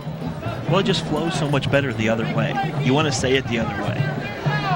Yeah, he's got 2 first names, or 2 last names, I suppose. But in any case, it's Houston. Houston's his first name, Julian. Sorry about that, Mr. Julian.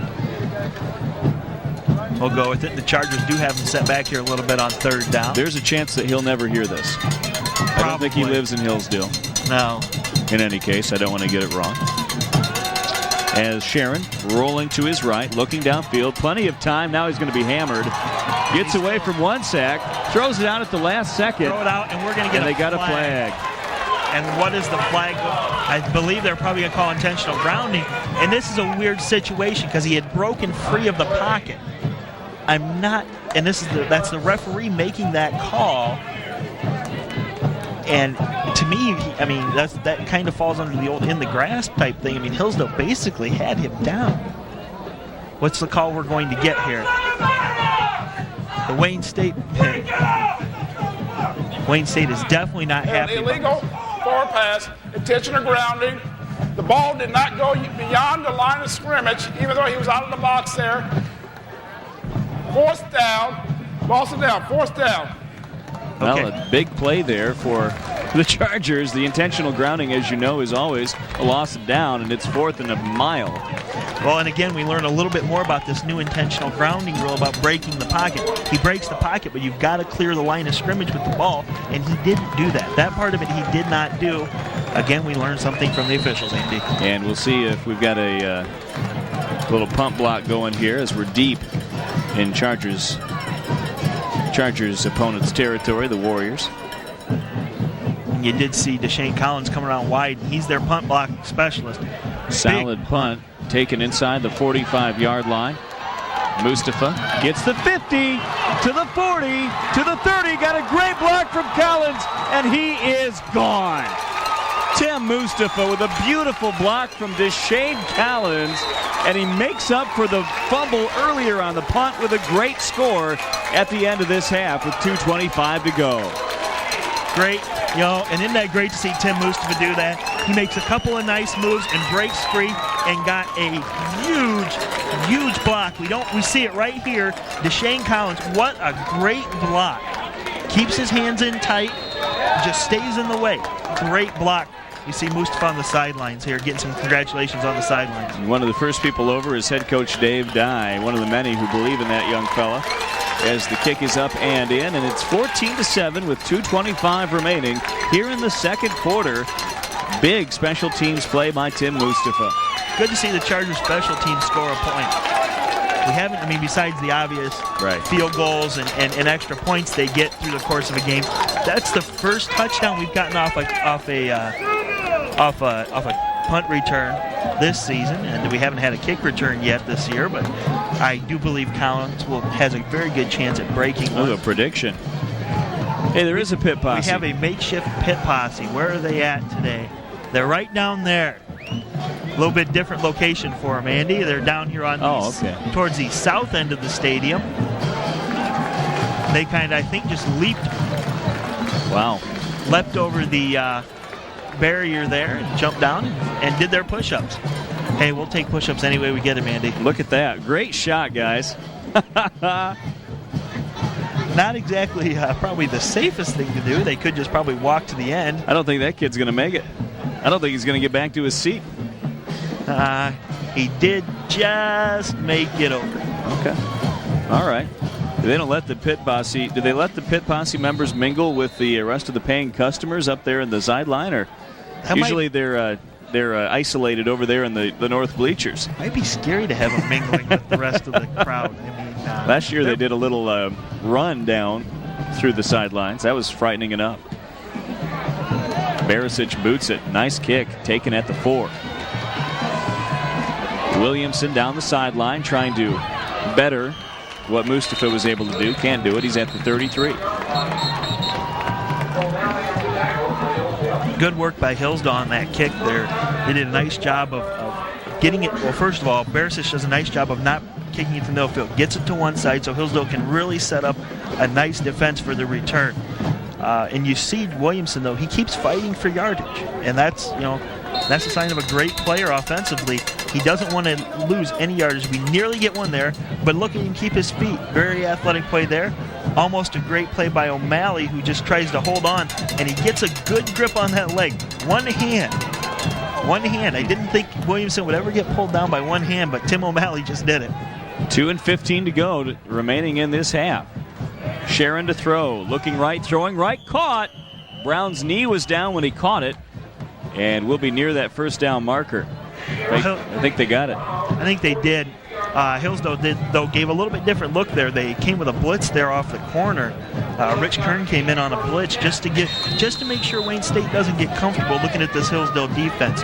Now, obviously, the good quarterback that Charron is, he attacked where the blitz was coming from, but Brown has to go down on one knee to catch the football and doesn't get any yards after the catch. 2 minutes to go in this half. Remember, Wayne State down to one timeout after they had to burn one when the Chargers shifted into a fake punt earlier in the half. And a catch over there on the left side, wrestled down by Tim Mustafa, is number 88, Tim Steele, and another first down. Well, we're seeing how potent this Wayne State offense can be right now. Hillsdale's having some trouble getting some good pressure in on the quarterback, Jason Charron. We'll see what they can get this done before the half. Next play is called in. Charron with the football. Looking left all the way, throwing over there, incomplete. Intended again for Steele. Well, I don't believe that pass was catchable by Steele. I think the ball was thrown well wide. There was a little bit of harping up here in the box about maybe a possible pass interference call, but I don't think the pass was really catchable. But that's the first pressure. Hillsdale did manage to break down the pocket and force Charron out of the pocket in this situation, and that's the first time in the three plays we've had on this series. So second down and 10 coming up. 93 seconds remaining in the first half. The Chargers with a 14-7 lead. Charron rolling right, plenty of time in the pocket. Now looking downfield. Throwing down there for big number 88, Tim Steele. An interference called this time on Tim Mustafa. They're going to call it on Tim Mustafa. But I tell you what, Todd DeVray's getting 3 and sometimes 4 people trying to block him to keep him from Jason Charron. Pass interference on the defense. That'd be a 15-yard penalty. First down. I really got to believe that's not a very good call there, Andy. And you can see some displeasure on the Hillsdale sideline. They really didn't think that pass was catchable, and I really tend to agree with them on that. I thought that ball was well over the head of the receiver, Tim Steele, there, and he really didn't have a chance at catching that football. But you can see the Charger sideline's not very happy about that. Now the crowd, which is actually bigger than we thought earlier, it is really filled in over the course of this first half, and a nice crowd on hand despite the fact that most of the kids are home on fall break. 1:26 to go. Wayne State in business now with the ball on the Chargers' 30-yard line. Chargers with that 7-point advantage, 14-7, as we work our way to the intermission. Plenty of motion on this play. Motion all over the place. And now Charron ready to settle into a play. Charron rolling right, looking back to his left. Has it caught over there on the left side by Houston. And Julian is ripped down inside the 25-yard line by Balzer. That's some great inspired play. I mean, Matt Balzer did a great job. Once he saw the pass go there, he was in pursuit and just went all out to make that play. Great job by Matt Balzer to keep that gain to a minimum. You see Balzer, the minute the pass is made, Balzer's back here in the back corner of your screen, you lose him. Shotgun formation.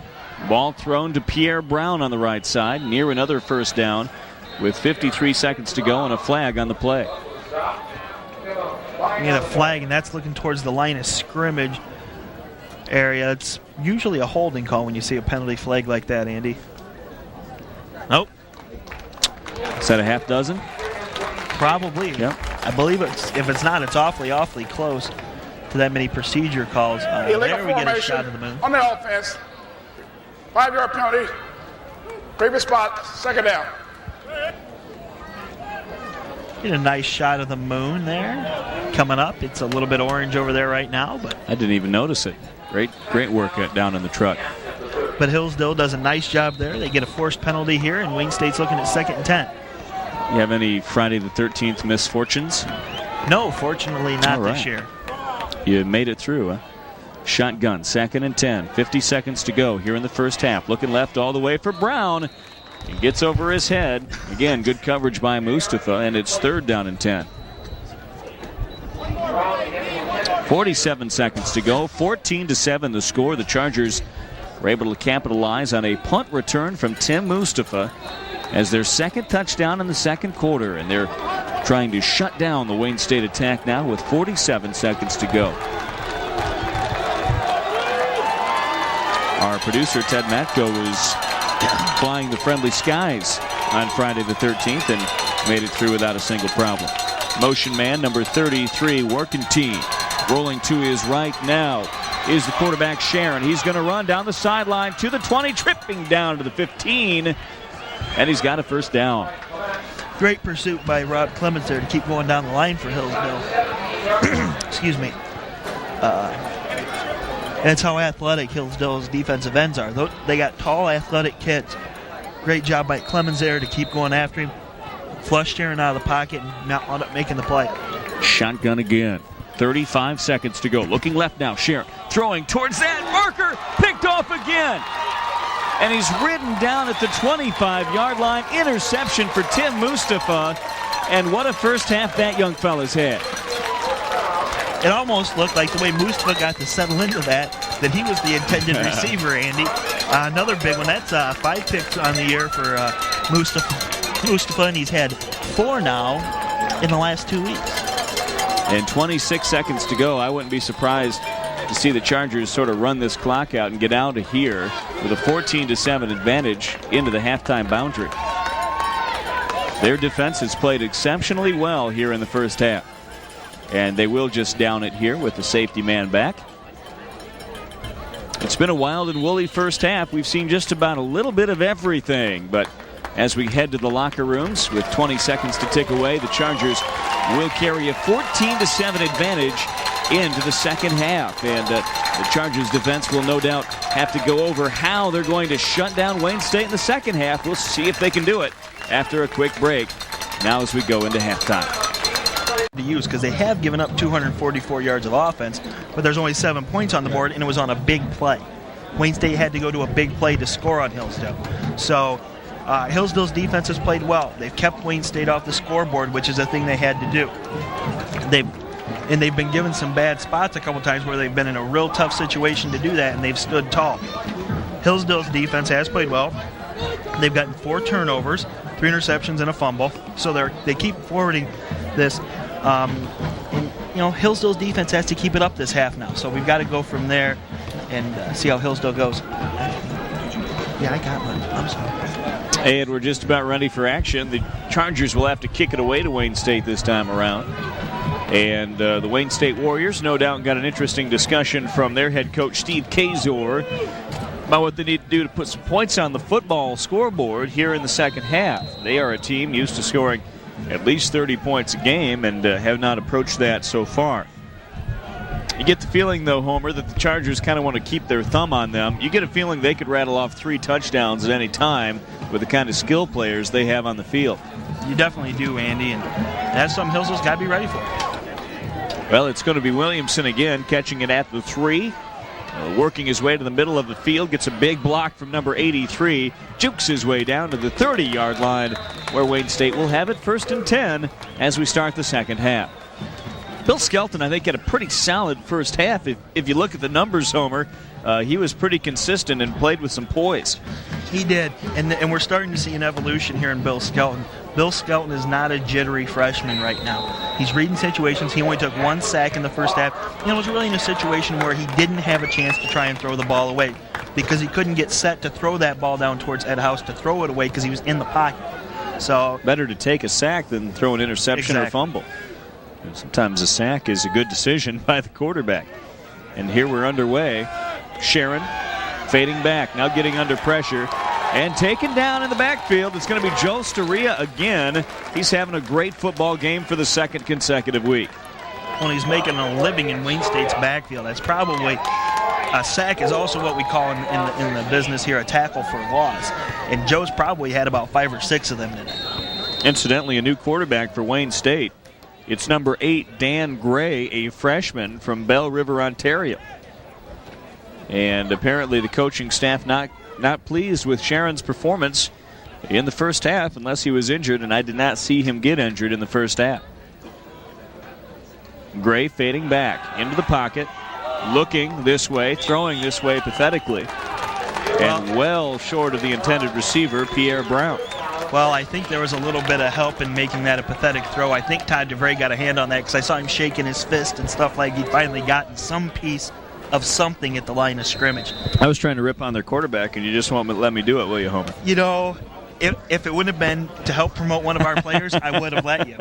But, you know, if we get a chance to say something good about Todd DeVray, and unfortunately since he's not in the backfield, since he isn't getting those hits in, we've got to talk about anything else that he gets done during the game. You did the right thing, and now it's going to be Gray on 3rd down and 16 fading back.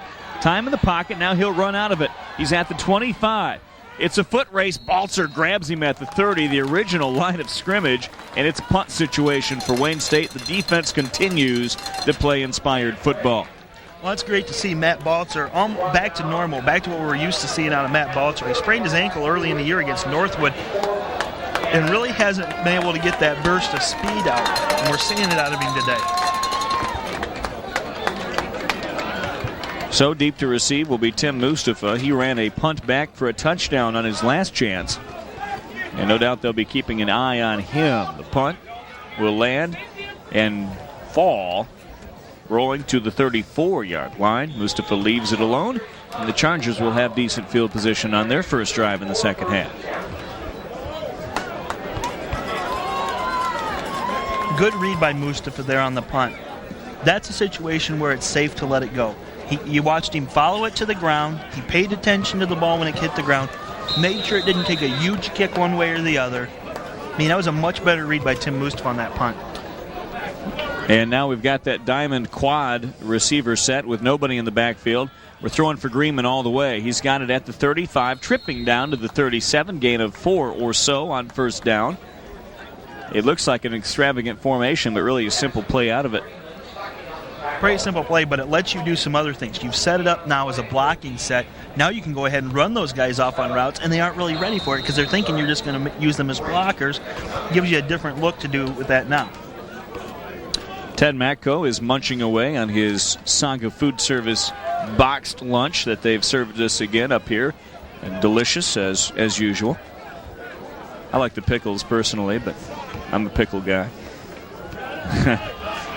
In all kinds of trouble is Skelton. He does extend that line of scrimmage forward about 3 yards, and it'll be 3rd down and 4 coming up for the Chargers.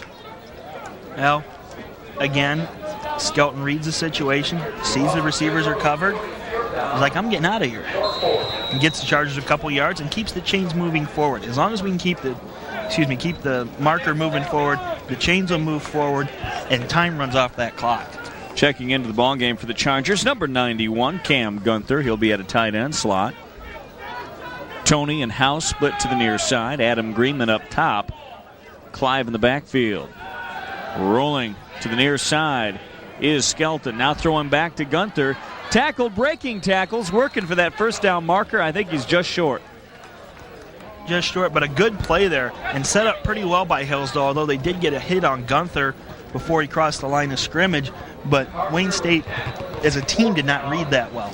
Hillsdale was able to get a few yards off, but this initial block is what lets Wayne State react. But Skelton sets it good. It's a pretty well-thrown ball over to Gunther. Gunther doesn't have to do anything crazy to get the ball. He just cradles it in. Number 9 for Wayne State here. Who's number 9? Daniel Stuckey. Daniel Stuckey gets in and makes the initial hit, and Gunther can't get the first down. So we're trading punts again as the second half starts. You'll remember nobody scored in the first quarter, and a penalty flag on the fair catch. Could we have another interference of that invisible bubble, the fair catch zone? They are going to. That's going to be our whistle here. I think that's what it's going to be. The officials are talking here. We've got 2 flags on the play, and they're going to go talk to the referee on this. Number 59, Matt Dudek, was down there. He doesn't feel like he did any. You get that look from Matt there that he really wasn't sure he did anything wrong there. But we'll see what the referees tell us.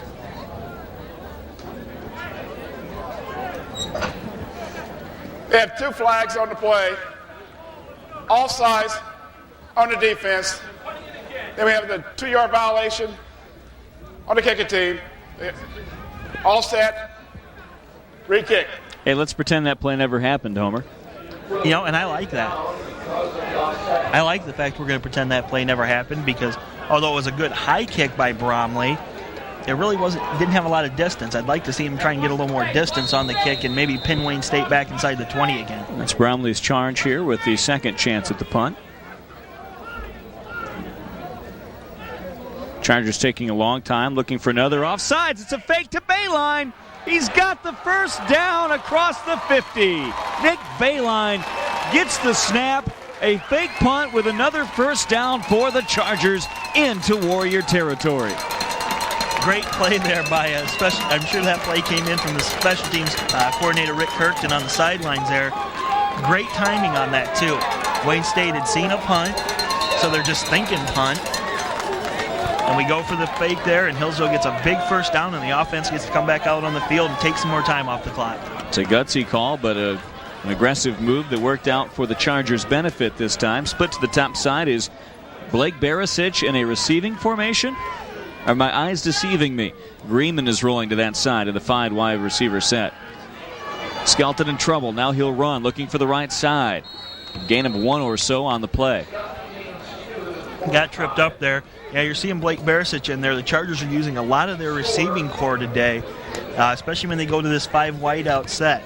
It's a different set out of Hillsdale, something we haven't seen a lot of this year. We're also seeing a little bit of Nate Blevins there, number 4, coming in and out, but we'll get Cam Gunther and Kevin Clive back in there, and we'll probably see something a little more of what we're used to seeing out of Hillsdale right now. I didn't know that Blake Barisic ever went out as a wide receiver. No, that's what he was brought in as. Not just as a kicker, but as a receiver. I did not know that. Second down and 9. Option coming this way, and he's hammered at the line of scrimmage. Ripped down by big number 59, Adam Keyline. A devastating blow to Bill Skelton, but again, he picks himself up. He took some big sticks in the first quarter, but Skelton's a pretty tough kid in there, and he's walking without any problem at all. Well, and Bill Skelton's not a small kid. Right. I mean, he's 6'3", just a little bit under 200 pounds, and he's got a pretty solid frame on him. He's going to be able to take some hits. We're at the 10-minute mark now in the third quarter. 14-7, Chargers on top. Skelton straight drop back, looking left all the way. Sacked, fumble on the play. Grabbed by number 72, I believe, for the Chargers, Brent Meyer.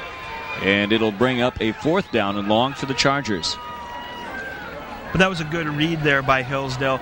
Go ahead, just fall on the ball. don't let this ball, don't let them pick it up. Don't try and do anything fancy and pick up yardage here. Just let us go ahead and punt.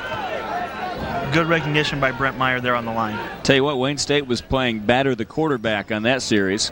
They hammered Skelton a couple of times. Good kick right there. And a fumble. Oh, my goodness gracious. He was able to jump back on it at the last second. Roger White just about did the Chargers a huge favor.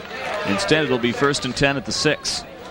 Well, and this is another time where Hillsdale's managed to keep Wayne State inside the 10-yard line. That's been something that Jonathan Brownlee's done well. It's the 5th time he's punted Wayne State to inside the 10, inside the 20. And I bet probably 3 or 4 of those have been inside even the 10. So Wayne State, I mean, Hillsdale's really making Wayne State use this whole field, really spreading them out, saying, okay, you're going to spread it out, but we're going to make you go 90 yards to score. 1st down and 10, ball resting on the Wayne State 6-yard line, 9:30 to go in the 3rd quarter. 14-7, Andy Brown along with Homer Hendricks on Comcast Channel 19. Motion man to the far side is Julian. Fading back is the quarterback, and I'll tell you what, Gray looks out of sync early here in the 3rd quarter, and we don't know if he's in for an injury to Charron or if it's just a move that they wanted to make to see what he could do. Let's face it, they didn't light the scoreboard up with Charron in the first half, but we haven't heard, we just frankly don't know if he was injured or if it's just a move they wanted to make.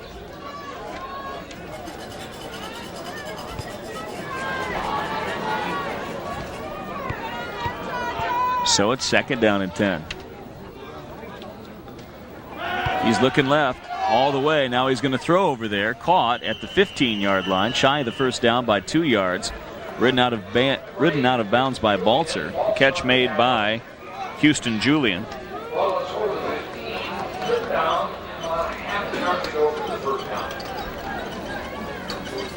Well, he's a little closer than I thought. 3rd and about a yard.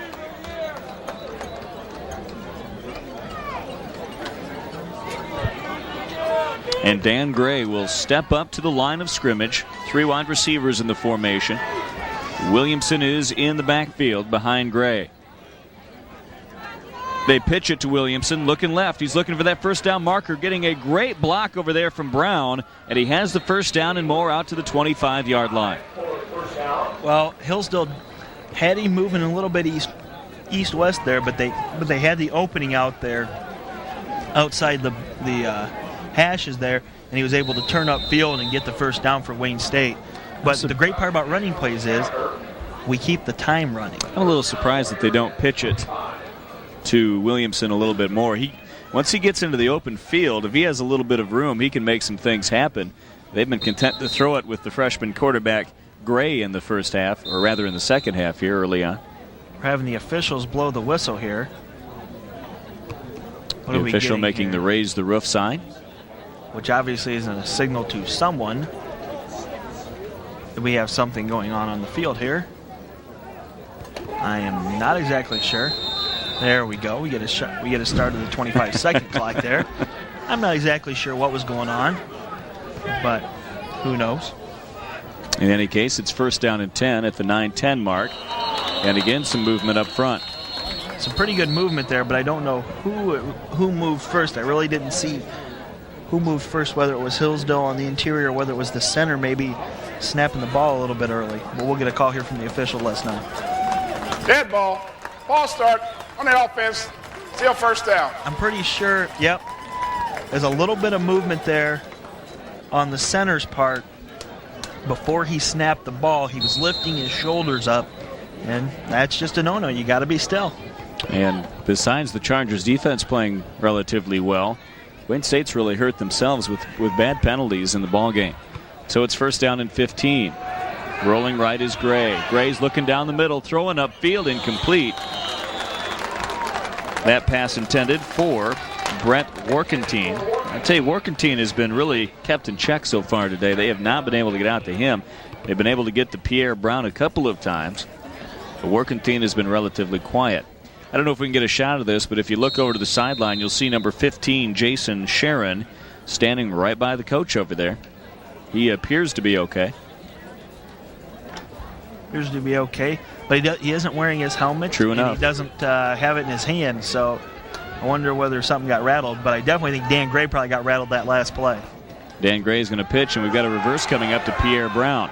They try to seal. Clement's in there. They're able to do it, but he's still well short of any kind of big breaker on that. Well snuffed out by Bayline. But, you know, they tried to get Clements there, but Clements reached through just enough to make Pierre Brown go a little bit more towards the sideline and didn't let him turn it up quite when he wanted to, and that helped Bayline make the play. But Hillsdale had great protection, or great defense coming up behind Clements on that play, and Bayline was leading that charge. There's number 19, Kurt Hunsiger, and if we pan the camera to the left a little bit, we'll see number 15, the quarterback. I think he's moved away. No, he just moved again. Well, we'll find him. In any case, he's over there somewhere. Clay's going to throw. He's looking right all the way. He's got a man, incomplete. Intended by Clay to Warkentine. And it's going to bring up another 4th and long. So the Chargers defense gets it done again. Nice job by number 28, Shane Summers there, the freshman from Lockport, Illinois, to bat that ball out. I think he thought he had a chance to intercept it. But Hillsdale got 2 or 3 good shots in there on Dan Gray that they didn't get in on Jason Charron in the first half. Deep to receive is Mustafa. The punt is a high punt, driving Mustafa back. He'll field it at the 36. Mustafa looking left, now running into trouble at the 40-yard line, where the Chargers will take it first down and 10. Wayne State has not been able to get into any kind of flow. A little bit of scuffle there at the line, maybe some frustration on both teams' parts there. I see a flag on the ground. I don't know what they're going to call here, but I do see a flag on the ground. You see the officials huddled there and talking. Well, the Wayne State kids were roughing Mustafa up a little bit on that tackle, and it lasted a little bit too long for some of his buddies. And I think they've got Wayne State for a personal foul. Dead ball foul, personal foul on the defense team. 15 yards from the in and run. First down. And we get a big response from the Hillsdale crowd on here. We do have some faithful underneath us in the stands. Actually a fairly good crowd considering the fact the students are off campus, and some of the professors and the other staff also take this chance to get away for a couple days. It is their only, they get 2 short breaks really in the fall. They get 3 days at Thanksgiving and 2 days here in October. You get a fall break, Homer? I don't get a Christmas break. He's laughing at me. Yeah. But I do enjoy my summers. Well, that's good. First down and 10 coming up now. We're in that speed formation again, and we're given on the right side to the freshman, and he's getting nothing out of it. Zach Stratton with a big tackle in the backfield and a penalty flag on the field. So we got a Wayne State player hobbling out in the backfield here, but Zach Stratton really didn't have a chance to turn that ball upfield, and he kept going away from the line of scrimmage instead of turning and coming into the line of scrimmage, and that's something he's got to be able to read and he's got to grow. But there we see Gray there a little bit. He's throwing on the sidelines. Doesn't look like there's anything wrong with the throwing motion there. Jason Charron might be ready to come back in. We'll have to wait and see. Okay, well, you make a push in the back on the offense. Decline, second down. Wayne State's going to decline that penalty and just let Hillsdale take this loss on second down, but we've got a Wayne State player down the field, and I'm not exactly sure. Okay, the officials do see it, but I looked for a minute there like they didn't, maybe the referee didn't see that there was a player down for Wayne State. Down there at the 4-yard, number 4 is Shaun Black, who has been one of their better defensive backs today and has done a nice job for them as a defensive back defending the Charger receivers. I think there's room for optimism for the Chargers in that, Steve Kazor and his staff were able to work the kinks out offensively on the chalkboard at halftime, and you kind of were hoping that Wayne State wouldn't explode with the kind of talent that they have here early on. The Chargers defense, though, 2 straight times has stoned them, and now they've got the ball back with great field position. 2nd and 15 now at the 50-yard line. 14-7, the Chargers on top. All of the points scored in the second quarter today. So far, Bill Skelton with it. Deshane Collins in motion. He'll get the football across the 50, gain of a couple. In on the tackle was number 90, Greg Smith from Ann Arbor, a defensive lineman, 260 Deshane pounds. Collins is down on the field there. DeShane had a little problem with his shoulder earlier this season, and it looks like that might have possibly been re-aggravated right there. But this doesn't look like a very smooth handoff. Not a smooth transition there. He caught a Bill Skelton, I think, may not have had the right footwork there. Maybe even DeShane. He hasn't been working with the offense long. He came in and they had him at cornerback and doing the returning, and they decided that maybe we need to get some of that speed on the offensive side of the ball at running back. However, DeShane's down now and seems to be holding that arm pretty tight, and that's kind of typical of a possible shoulder injury. You don't see a lot of movement in the arm. Ooh, that. You know what? I think that was him jerking it back into place, Andy. We don't need to see a replay there. Did you see the trainer? Paul Beechler's right there with him, and they're going to figure out what's going on. Obviously nothing too bad with the shoulders there. He does pull himself up and runs off the field, although we get a little hobble. So maybe I was wrong. In any case, he got crunched by about 7 Warriors, and it's going to bring up 3rd down and 14. We're at the 7:55 mark. The clock ticking down now. 3rd down, 14 coming up now. 4 wide receiver set.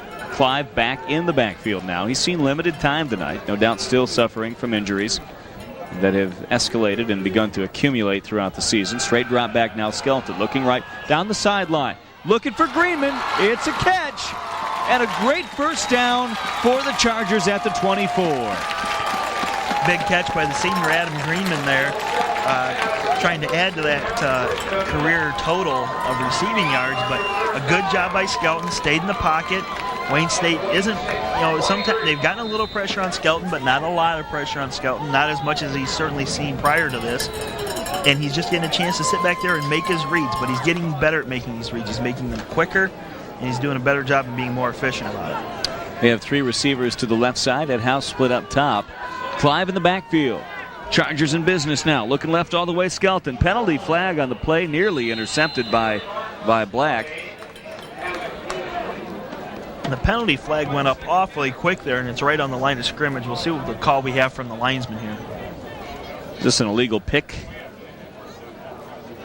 No, I think it's going to be an illegal motion against the Chargers. The flag went up awfully quick. You knew it had to be something procedural. Illegal motion on the offense. Decline. 2nd down. Wayne State will decide to move the down marker to 2nd down. Wayne State's whole goal with the penalty situation, unless they can really set Hillsdale back, they're more satisfied with getting the down and not having to lose any yardage. So it's been an interesting strategy on Wayne State's part. They don't force Hillsdale further away from the end zone. They just take the down away from them. Theron Toney in motion to the right side. Skelton looking right. All sorts of pressure on him. Rolls out of it. Nicely done. Now he throws it downfield. Incomplete. Good play by Bill Skelton. Good read by Bill. And he just threw it away. Bill didn't want that ball anywhere near inbounds. And he just drilled one of the ball boys right in the stomach there. And it's probably one of the injured Chargers right now. It looks like that's who's serving as our ball boys this evening with mid-semester break going on.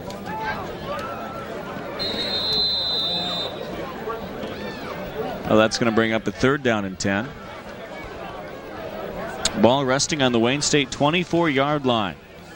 Get ready to see 5 receivers here, Andy. We'll see if Skelton can deal with the pass rush again. Greenman in motion to the right side. He's in the slot to the right side. Skelton fading back, looking left. Now over the middle. Has House. Will he have that 1st down marker? It's going to be awful close. Spotted. Appears to be beyond the marker. I think we're going to get a pretty good spot here by the officials for Hillsdale. But a good job by Ed House going across the middle. And the one thing about the 5 receiver set is you can't rush more than 5 guys. If you bring more than 5 guys, you're going to be defending 5 receivers with basically 5 guys, and one-on-one coverage is definitely to the receiver's advantage, and you would hope that the offensive line can hold them off long enough to give Bill Skelton time to complete that pass. 6:45 to go in the 3rd quarter. 14-7. The Chargers knocking on the door now. They give it right up the middle. This is Clive. He's got a seam. Fumbles the football. They fight for it on the ground. Pretty sure that's going to be Wayne State football, but they're going to put that ball right on the 1-yard line. And Kevin Clive, I think, thought he was down before he fumbled that football. And can we get if we can get a replay on that, maybe we can see up here. I don't think he was down when that ball came loose. I think he was still up in the air. No, that was a fumble all the way. That was definitely a fumble all the way, but almost a look of disbelief on Kevin Clive on this. He makes a great run here. One of the better, very good run by Clive here. He gets through, and you see Wayne State get a hand in there, but you get a good hard helmet to the ball, and there was no way he wasn't down there, but that's a helmet leading in. And some would say in the NFL, they might be paying money for that call. I'll tell you what, the Chargers coughed it up as they were knocking on the door. 1st down and 10 on the 2 for Wayne State. Back in the ball game is Charron. The give right up the middle, gain of a couple on the play, looking for breathing room if nothing else. Well, they definitely don't want to risk turning it right back over to Hillsdale or getting a safety in this territory. They want to give Jason Charron a little bit of room to work. So they go to Williamson on the first play, but they try and keep it in between the tackles, and it seems to me a runner like Williamson, you want to give it to him outside the tackle so he can use that speed and he can get up the field. You said it, though. As far as Clive goes, that was his best run of the night. He finally found a seam there, exploded through it. He looked pretty good on the play, but he got that helmet to the football and unable to hold on. Hey, we're going right all the way. That ball is caught by Pierre Brown, and he's gone. That's a touchdown, folks. And he's gone. And Kim Courtright looks madder than a hornet. Kim Courtright looks madder than a hornet on the Charger sidelines, and I don't blame him a bit right now. That was the cardinal rule I said Hillsdale had to do. I thought they had to keep the Wayne State receivers in front of them. And that was a situation where Pierre Brown just got a step and a half on Tim Mustafa and broke it away. That's a 97-yard touchdown play. And that's the kind of big play that Hillsdale can't afford to give up. They want Wayne State to take time off the clock offensively, which is what Wayne State does not want to do. And now they got a chance to tie this up with the extra point. Pierre Brown got a step and a half on Mustafa, the safety, late on his rotation over into the double coverage, and we got a chance to have a tie ball game at the 5:44 mark in the third. The kick is up, the kick is good, and at 5:44 to go in the third period, we have a 14-all tie. So much for Dan Gray. Jason Charron is back in the football game with a vengeance, and he just tossed a 97-yard touchdown strike. And fellas, that is not good right now. Todd DeVray is on the ground. And he's standing up, he's wobbly, but he looks like he's walking okay. Todd DeVray's awfully upset right now, and he's pointing over at Wayne State, and he's pointing, maybe even pointing at the officials. Todd DeVray's gotten a lot of contact tonight, and they've really put a lot of people in his way. And it might not always be doing it the legal way, but so far the officials haven't deemed it worthy to blow the whistle or throw the flag on it. So, I mean, what do? You keep fighting and you stay into it. But Todd DeVray's has a pretty quick temper, and we got to make sure he doesn't get frustrated and get some poor call. You know, when you mess around and become the league leader in tackles for a loss, you know, you're going to get that kind of attention on nights, and he has been double and triple teamed throughout the evening. Well, the trainers took a quick look at him there, and he's walking over to the defensive huddle. Anything short of anything catastrophic would take Todd DeVray off the field. He's going to be out there, and he's going to be fighting for 60 minutes for Hillsdale. Deep to receive this kick is DeShane Collins. And he was a little bit banged up earlier. Appears that he's okay. Wayne State fakes that quick kick again. And Pomeroy will put a boot into it. DeShane Collins will be forced to his right. The ball goes out of bounds. It'll be Chargers football at the 35 after the illegal kick penalty. I think Hillsdale will take that, but now Hillsdale now has had one taken away on a turnover on him. Wayne State turned that into quick points. That's something Hillsdale hasn't done this year. They haven't taken turnovers and turned them into points. They forced 5 turnovers last week, and they forced 6 the week before and put 10 points on the board each week. Now they've got 14 points on the board right now, but they've got to take advantage of all of these miscues that Wayne State's making, or Wayne State's offense is just likely to explode on them. And I don't know whether the Hillsdale defense, they've got to be better than they were the last possession. Clive is remaining in the football game behind quarterback Bill Skelton. Here they'll start their next drive. Now tied at 14. They give right up the middle to Kevin Clive. Little gain on the play. A stack of Warriors in on the tackle. Tim Homrich among them. Well, there was no going anywhere really on that play for Kevin Clive. I think he probably got maybe a yard or so out of it. But Wayne State read that play very well. They had quite a few guys in the box there, probably 7 to 8 guys in the proverbial box there. Not generally a time you want to run. You'd rather see maybe Bill Skelton looking to maybe throwing the ball on that situation. Kim Courtright has not stopped pacing the sideline since that 97-yard touchdown strike. A little agitated is the defensive coordinator. 2nd down and 10. I formation now. Twins to the left side. Looking this way all the way. Caught. That's Freeman with a catch across the 40, but another quick penalty flag. Quick flag like that, it's most likely some kind of procedure thing or something like that for the Chargers, but we'll wait and we'll get the call here from the referee and see who this penalty is against. Ooh, we're getting an offsides there against Wayne State. It's a big play for Hillsdale. Yet Kim Courtright continues to pace the sidelines. He is not at all happy with the effort his defense put out on that last drive. All definitely sides expects a significant on the defense. 5-yard penalty. Repeat 2nd down. We get the call there. A 5-yard penalty that Hillsdale will gladly take and march up and get a little bit closer to that 1st down marker.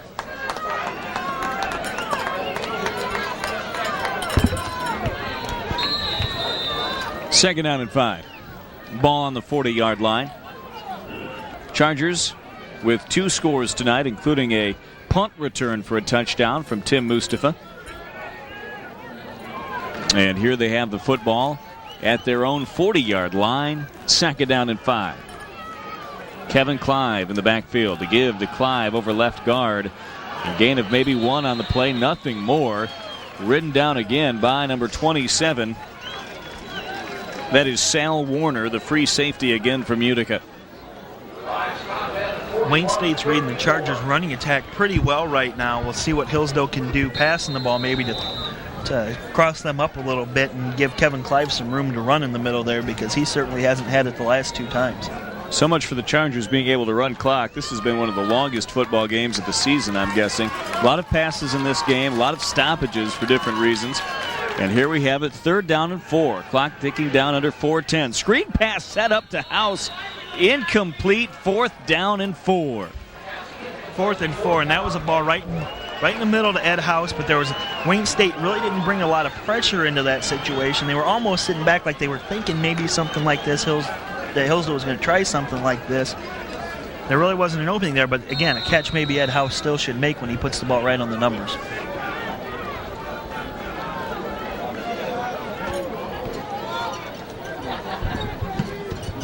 The kick is a good one. Line drive all the way down to the 13-yard line. Looking for running room is number 83, Roger White, but he's finally corralled. And another penalty flag coming out late after the whistle. Penalty flag, and it was going, and he threw it at a Hillsdale player walking off the field. It looked like he was throwing it at the Hillsdale player running off the field. We'll see the call we get here. But Hillsdale again tries to basically gets Wayne State stuck inside the 20-yard line again on a punt. Big punt by Jonathan Bromley there too.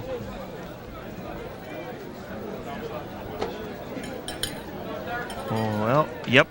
This penalty is going to be against Hillsdale. Face mask on the kicking team. 5-yard penalty. 1st down.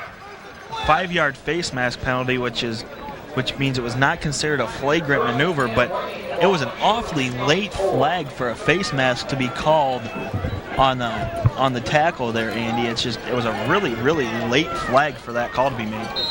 You had the feeling that we might have a little bit more of that extracurricular activity going on. 1st down and 10, ball at the 24. Give right up the middle to Williamson. They're doing a nice job with him. He's ridden down again. Kern in on the play.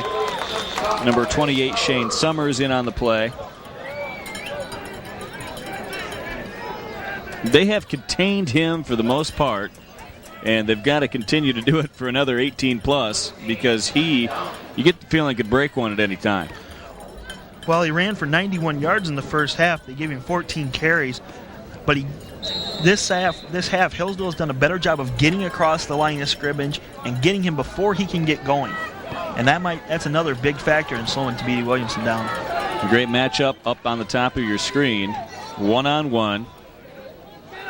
It's going to be Brown versus Mustafa. They fake that way. Now they throw it to Williamson in the flats to the near side. He's got the 30-yard line, scampers his way up to the 32, and he'll be about a yard shy of that first down marker. I like the way Shane Summers wrapped him up there. Rich Kern tried to get in there quick and make a quick hard hit, but Williamson evaded that a little bit, and Shane Summers just took that chance to make a good, sure tackle, wrap him up, and hold on to him until he got some help there to knock him down. It's going to be closer to 3rd down and 4, where he was taken out of bounds. Big 3rd down play here for the Chargers. They want to get a stop and get decent field position coming back the other way. Charron gives to Williamson, picking his way across the 35. Fumble on the play. And the Chargers have it again. The 4th turnover for Wayne State. And Todd DeVree jumps all over it. Great play by DeVree there. And he's among the national leaders in that category in dealing with fumbles. He forces them or he picks them up. Nice dance through here. We're going to see the footwork of Thabiti Williamson there a little bit. Maybe see how the ball was stripped free. Aaron Curley. That's 2 forced fumbles by Aaron Curley today, where Curley's been in there stripping the ball away. Great play by the Canadian. He's our Canadian. We'll take him. First down and 10, under 2.5 to go here in the 3rd quarter. And the Chargers get new offensive life. Give. This way to Clive works his way to the 35. Gain of about 6 on first down. Great work on that play there. We got the blocking out on the side. Clive may be a little bit frustrated there. He couldn't keep his balance and get a few more yards out of that. But Hillsdale does a nice job. You see Mitch Schumann's going to get a real big block out here. Maybe we'll see it here. We don't quite see it, but we know its effect because there's a big hole there for Kevin Clive to run through. But Clive's doing a nice job protecting the ball. 2nd down and 3 now. In the variation of that speed, here comes Clive again, right up the middle, short of the first down by a yard or so. Well, ripped down by number 95, Jason Carpenter. Go ahead. Well, again, this is a great part about that speed set is you're getting a lot of different looks out of it. It doesn't give you the same look every time, and that's one of the great parts about that set is the different looks you get out of it.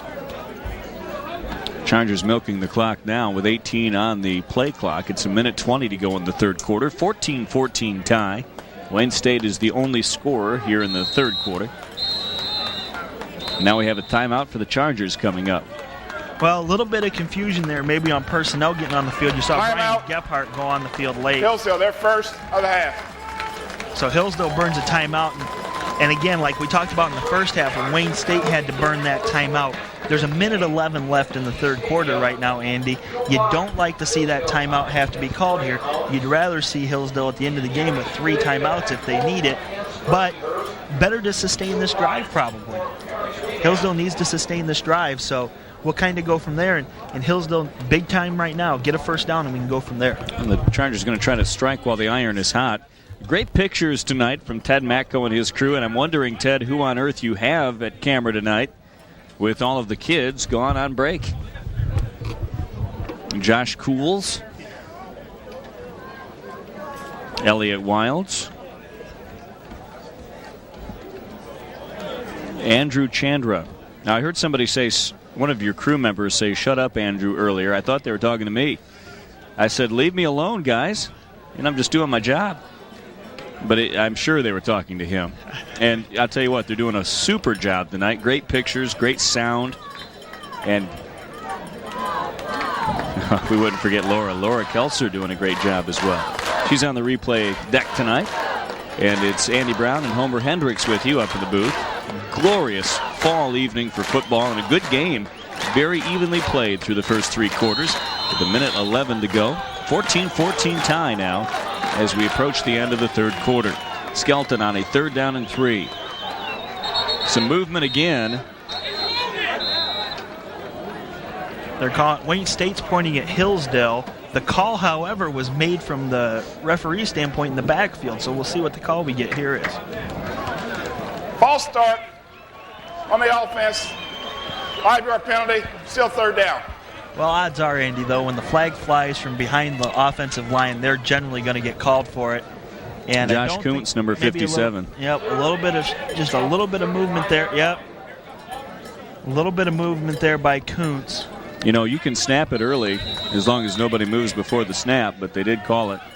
And in any case, you know, big difference, too, between 3rd and 3 and 3rd and 8. Now that changes your play call up a little bit here. And a big 3rd down. Yep, we'll see what Hillsdale does. You got 3 wide receivers out now. We'll see what Hillsdale can do here. Greenman's got man coverage up to the top of your screen. Skelton fading back, looking left all the way, looking for Ed House on the sideline, dives for it, can't get it. Now what will the call be? There's a penalty flag down. Let's sort it out. Let's sort it out here. This is going to be an interesting play because I really didn't think either player had a real good shot at this ball, being a little bit underthrown.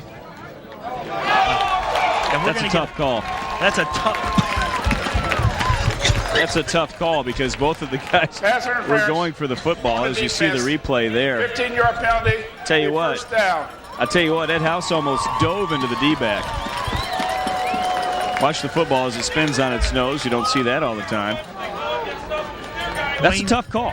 That's a tough call. Excuse me there for a little bit of a cough attack, but it was a tough call. Really, probably not a flag. I mean, Wayne State doesn't like to see it, obviously. Everybody, all of us Charger supporters are more than happy to see it. It looked like Ed House actually dove for the ball into the defensive back. No question there was contact, but in any case, the Chargers will take it 1st and 10 on the Warrior 29. Clive deep in the backfield. Clive will get the rock of a right tackle, breaking one tackle, but not the second one. Ripped down by number 95, Jason Carpenter, and he took the full brunt of his 230 pounds. And we'll see. I don't think, Hillsdale's just going to stay right on the line of scrimmage. They just get back to the line of scrimmage on that play. But it's a big play for Hillsdale because it sustains this drive, and it probably means Hillsdale will start the 4th quarter. Unless they score right here, they're going to start the 4th quarter with the ball. 30 seconds to go. 2nd down and 10 from the 29. House split to the left side. Freeman to the right. Skelton in trouble. Skelton is sacked. And another penalty flag. This one away from the play. It's penalty away on the play. You got number 74 for Hillsdale was in that mix. Who's 74? Sam Monifo was in there. 66, Troy Nussbaum was in there. Number 90 for Wayne State, Greg Smith was involved. We'll see what the officials say here. Looks like it's going to be against Hillsdale from the Wayne State reaction. We have a drop block on the offense. Decline. These officials haven't found a call that they haven't liked today. They've called everything. I guess it goes both ways. They've been very liberal with the flags on both teams. They really have been. Chop blocking, though, is something that's very, very dangerous, and you really can risk hurting a player significantly on that type of action. 2nd and 14 with 11 seconds to go in the shotgun formation. 3rd down and 20 now coming up. Skelton fading back, all sorts of pressure, rolling right. Going to chuck it downfield, incomplete. As the referee mic was still on. We got a little sound of the game there, Homer, as the 3rd period comes to an end. That'll bring up a 4th down coming up for the Chargers.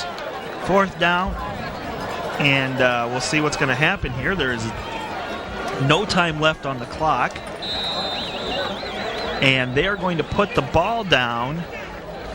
They're placing the ball. Are we getting movement here? Are we getting the end of the quarter? There's some...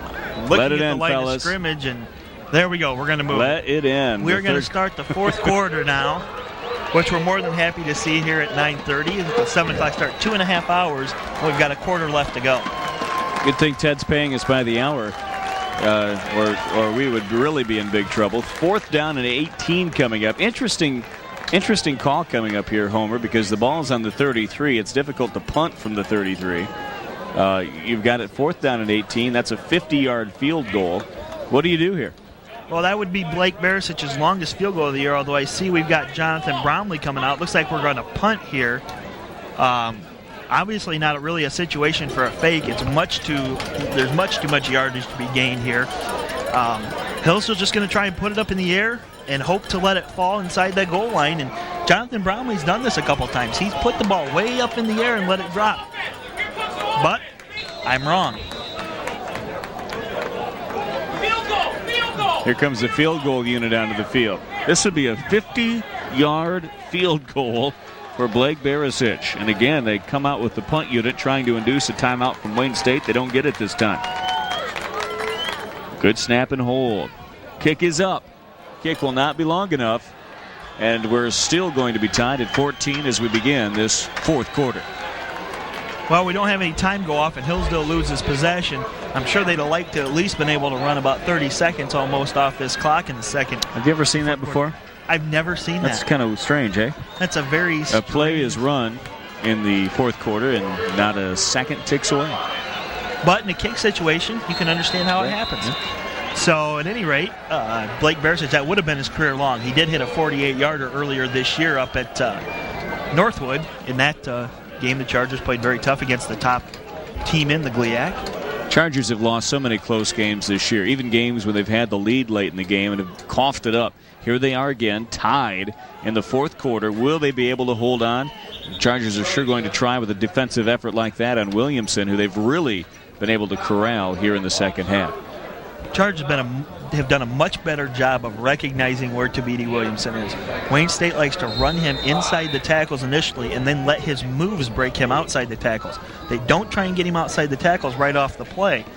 So that makes it's just the way Wayne State likes to run the ball, I guess, and how they think they can best set up their passing game. But with a guy like Williamson, I'd want him to get the ball outside of the tackles where there's less people and more room. Second down and 7, gain of 3 on the play. They fake it to Williamson. Now we're going to throw it all the way downfield. Looking down there, and another interception.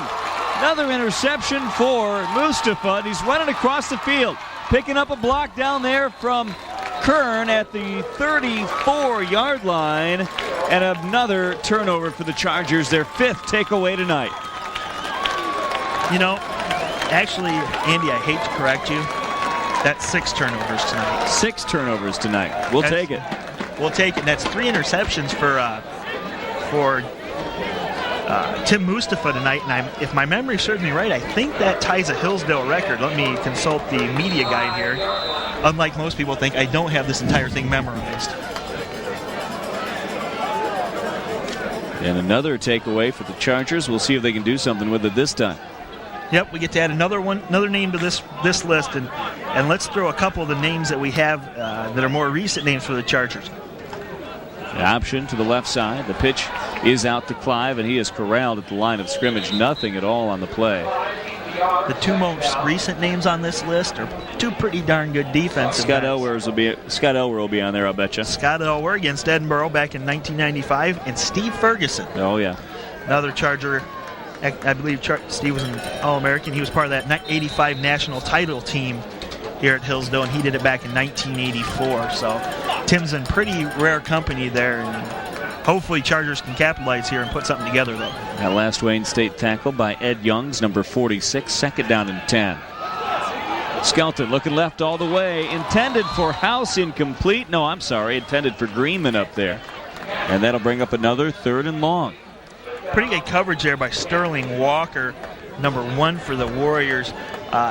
Just waited for Greenman to try and catch the ball and just popped it loose. And the ball was just a little, I use the phrase little, underthrown maybe, because Greenman did have to try and go over him to catch the ball. But all in all, a pretty good effort, and Greenman did have a chance to catch that football, just couldn't quite bring it down. 3rd down and 10, 13 and 24 to go. We're tied at 14 here in the fourth quarter, just underway in the final stanza. Skelton coming back on a straight drop back, looking left all the way. Now he's going to run. He's at the 40. He's got to get to the 45. He's got it. Dropped the ball momentarily, picks it back up, and 1st down and 10 Chargers. And Skelton continues to play with poise and under control and making good decisions. This is great to see out of Bill Skelton. Just good, smart, intelligent quarterback play so far. I mean, showing that he has improved. You know, the ball pops up there, but he reaches right up and grabs it and pulls it back in tight, not even letting Wayne State think that they might have a fumble on it. First down and 10 at the 46-yard line. Shotgun formation again. Skelton's going to run all the way this time across the 50. Oh, if he'd broken a tackle, he might have had a first down. Instead, he's ridden down nicely by George Gomez. But it's still a solid running play on first down. Good running play, and that was a run all the way. There was absolutely no doubt about that. But the great part about it is you get your 4 receivers out there, and everybody spreads out. Everybody tries to get away and make sure that they've got all those men covered, and it gives a great gap up the middle if your offensive line does their jobs up front. 2nd and 5 coming up. We're into Warrior territory now. Ball on the 48-yard line. Skelton fading back, looking right all the way. Has Tony over there. Rather, number 86 on the catch. Zach Hill. That is Zach Hill from Mishawaka, Indiana. He's a freshman. Penn High School. We've had a lot of good football players out there over the years, Andy. And it's a first down for the Chargers. So an impressive drive being put together.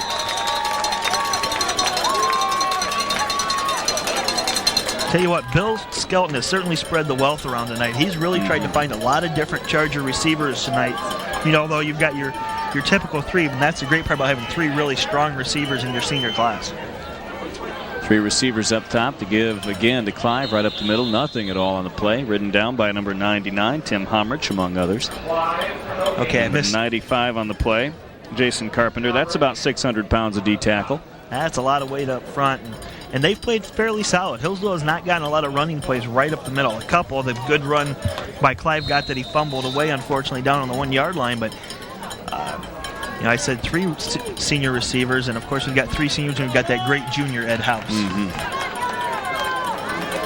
Skelton with the ace back. Clive at the backfield. Trips to the left side. House split to the near side. They're going to roll to the left. They're going to look back in the middle for House, and now he's going to run. Faking his way across the 40. Fumbles the football, and the Chargers turn it back over.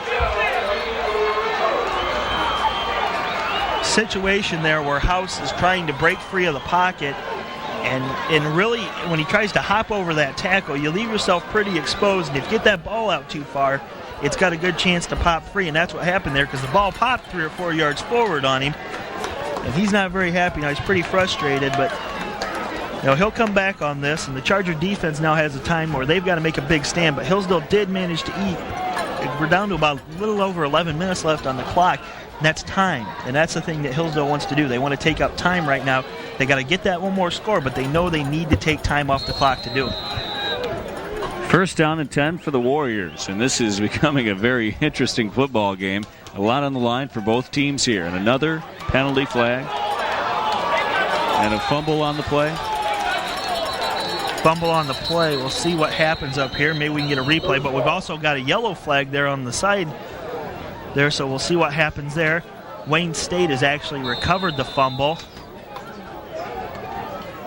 Second down there, but we've got a flag over on the Wayne State side of the field.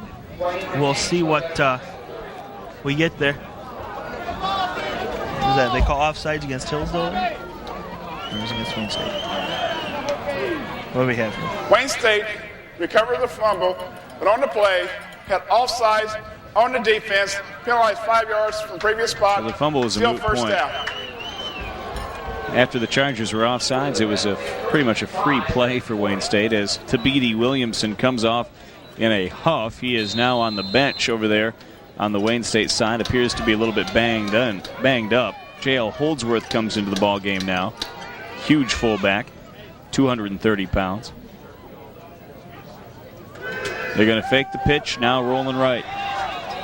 Charron looking downfield. What a stick by Bayline. He's going to hurt somebody before this is over, and that kid's not getting up. And that might have been it.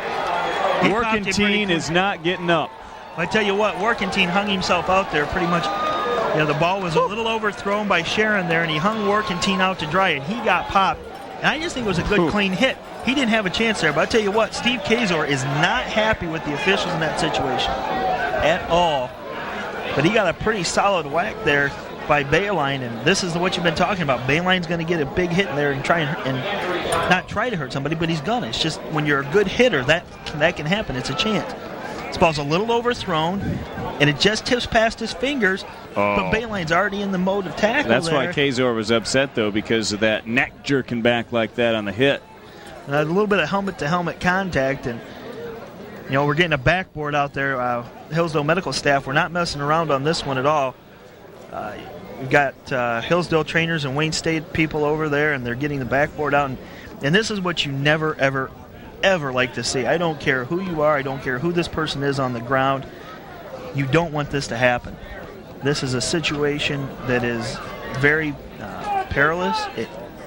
Who knows? We could have a life-threatening situation down there. But the young man did get popped very hard, and there was some helmet-to-helmet contact there. But, hopefully the medical staff here can take care of him. I'm seeing Lynn Herbner, who's a former student trainer of Paul Beechler's, who comes in. Lynn Newcomb. I'm sorry. Jake Newcomb's over there, too. She's on the cell phone. Big Jake's over there, too. I'm sorry about that. I always forget. I know she's married, but I always forget what her married name is. But she got on the cell phone right away. You've got several people over there just trying to make sure he stays relaxed until they can take care of him here. You got both teams huddled. It's just too bad. You never, ever want to see this happen. Chargers taking a knee over there, showing respect for the injured player. Showing a little bit of respect and just trying to get some breath here, catch their breath here.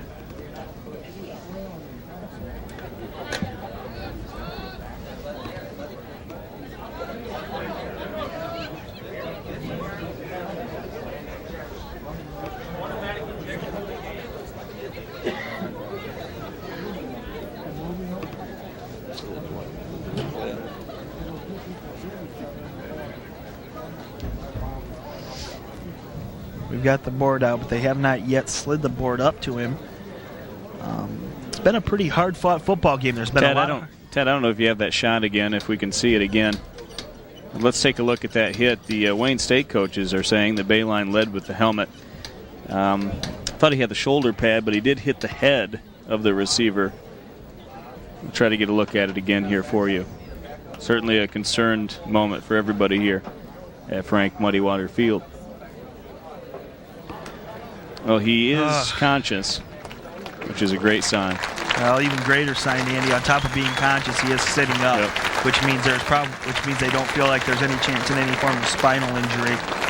But here we get the play again, Andy, and we're going to see Charron rolling out here, looking for his receiver there. Workintian again, and he's going to hit him. And you see there, he's leading with the shoulder. On the replay, he's leading with the shoulder. In fact, you can see his head is turning away, but he's leading with the shoulder there. Just a good, clean hit by Nick Bayline. It was not, as a matter of fact, helmet to helmet. I know that if you only were able to look at it once at full speed, you might wonder. That really did appear to be a clean hit. And certainly we hope that Workentine is okay and can come back into the ball game. Or if nothing else, he's able to play in the next couple of weeks. Certainly a good competitor, and we hope he's going to be fine. The coaches are still upset about the non-call on the illegal hit, or at least their perception that the hit was illegal. But at any rate, Hillsdale's got I believe it's now 3rd and 5, isn't it? Wouldn't it be, Andy, or is it 2nd and 5? Is that true? Everything says 2nd and 5. It's been so long, it's hard to remember. We're back into live game action. Charron firing, first down. Tell you what, Pierre Brown's been a thorn in the side all night long. We knew he would be, and he hasn't let the Wayne State people down. Well, one big play, and other than that, it's been a lot of little short passes like that, but he breaks that big one off. But other than that, it's been that 10 to 15-yard pass where he's basically almost caught the ball on his knees and downed himself. But at any rate, it usually has wound up moving the chains for the Warriors. Charron gives right up the middle, again to Williamson, and again, very little there. Number 52, Nate Carver with the tackle. Belk also in on the hammer. 2nd down and 8 coming up. Graphics on your screen there. Thank you to Multimedia Matco for that shot. The wonders of modern technology. Yes. That, and it seems to be they're bringing the backboard back to the Hillsdale sidelines, and that's definitely a good sight. Motion man is Roger White. All the way to throw is the quarterback Charron. Lofts it over for Williamson at the 45, looking for the first down. He's going to be just shy. Looks like he's going to be just short, but I tell you what, I think he's getting a pretty good spot there by the officials. They're giving him a pretty good motion forward, and I tell you what, they might have to bring out the chains on this one.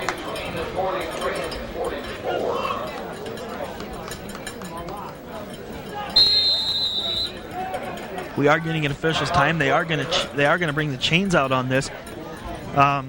It was tough for us to tell up here, maybe a little bit, that where exactly you could declare. He's going to be short by, I would say, half a yard. That's my prediction, Swami. What do you think? You think he got it? I hate to say it, but I do think he got it. Well, we'll find out. I hope he's short, but I think he got it. Oh, now with that slack in the chain, he might be short. Nope. He got it by a half a football. So first down and 10 for the Warriors. Again, they moved the chains. Putting another drive together.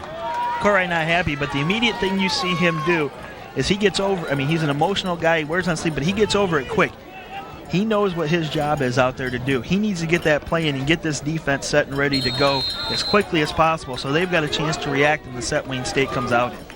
9.5 to play in the football game. We're tied at 14. Chargers versus the Wayne State Warriors here on Comcast Channel 18. Thanks for tuning in wherever you are. And the give is to Williamson over the right side. He's got an angle working his way across the 40. Move in the pile to the 36-yard line. Carver got him again. In on the play as well as number 28, Shane Summers. And another gain of about 7 on the play. 7 or 8 yards, and that's probably his biggest rushing gain of the second half. I don't recall him breaking off any big runs the second half. Hillsdale's done a much better job at forcing him, or just limiting him, because they've been running him between the tackles, and they've stopped him right there. 3rd down and 3. Ball on the 37-yard line. The give is to the left side. Stutter step drive for Williamson as he moves the pile toward that first down marker. And another late flag. They continue to litter the field. Late flag, and you see them pushing a Wayne State player away. And he's taking his helmet off. The coach is very upset with him. Tell him, keep your helmet on until you get off the field. He's throwing his helmet. He's pretty upset. So over there on the sidelines, we'll see what kind of call we get out of the officials here.